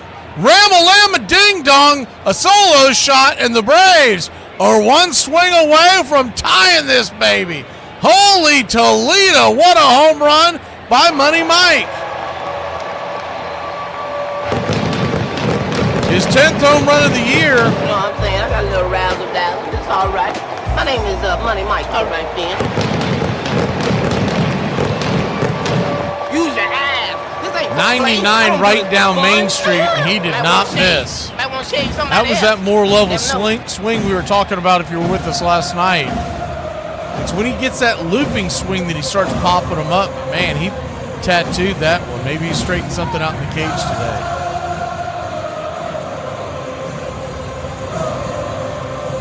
I do remember this when he would get hot, especially when he first came up. Seemed like the guys that threw harder, he does better. And I think a lot of this got to do with the fact that he doesn't have time to react. He just locks and swings. They're going to go out there and talk to McGill real quick, as Drake Baldwin will be the batter. So the Drake standing in between the Brewers and a sweep. See if he can tie one up.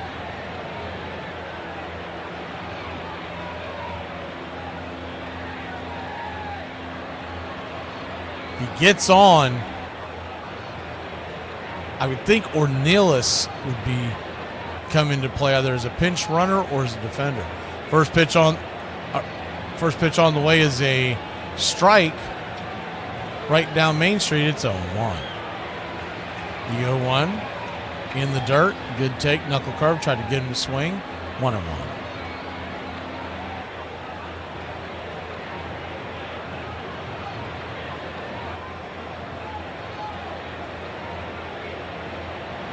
One count.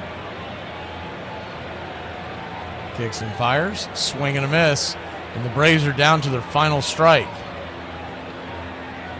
Braves trailed this one 5-1, but have pecked their way back. Trying to see if they can come through here. The 1-2 pitch. Swing. Rattles that back foul. We'll do it again. Drake Baldwin batting .282. 11 home runs, 41 RBI. The 1-2 from McGill. Ooh, 100 miles an hour just below the knees. 2-2.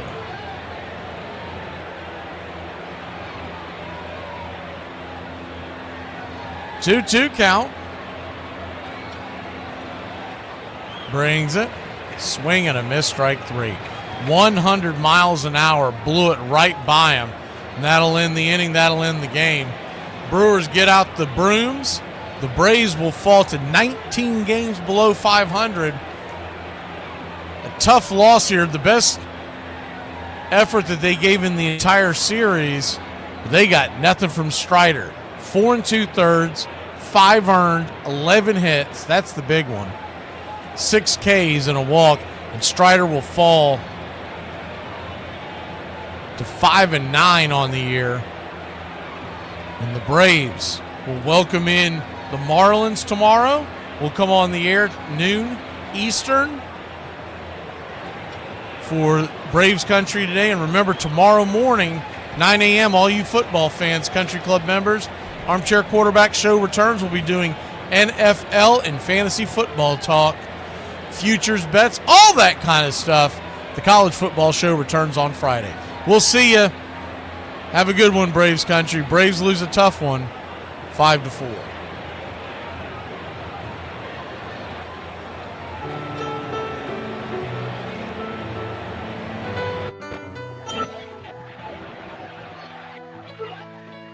Casey at the Bat by Ernest Lawrence Thayer.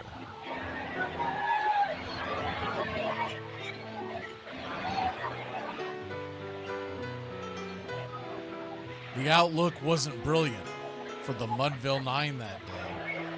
The score stood 4-2, but with 1 inning more to play. And when Cooney died at first, and Barrows did the same. A pall-like silence fell upon the patrons of the game. A straggling few got up to go in deep despair. The rest clung to the hope which springs eternal in the human breast. They thought, if only Casey could but get a whack at that, we'd put up even money now with Casey at the bat. But Flynn preceded Casey, as did Jimmy Blake, and the former was a hoodoo, while the latter was a cake. So upon that stricken multitude, grim, melancholy sat, for there seemed but little chance of Casey getting to the bat. But Flynn let drive a single, to the wonderment of all, and Blake, the much despised, tore the cover off the ball. And when the dust had lifted and men saw what had occurred, there was Jimmy safe at second and Flynn a hugging third. Then from 5,000 throats and more rose a lusty yell. It rumbled through the valley, it rattled in the dell.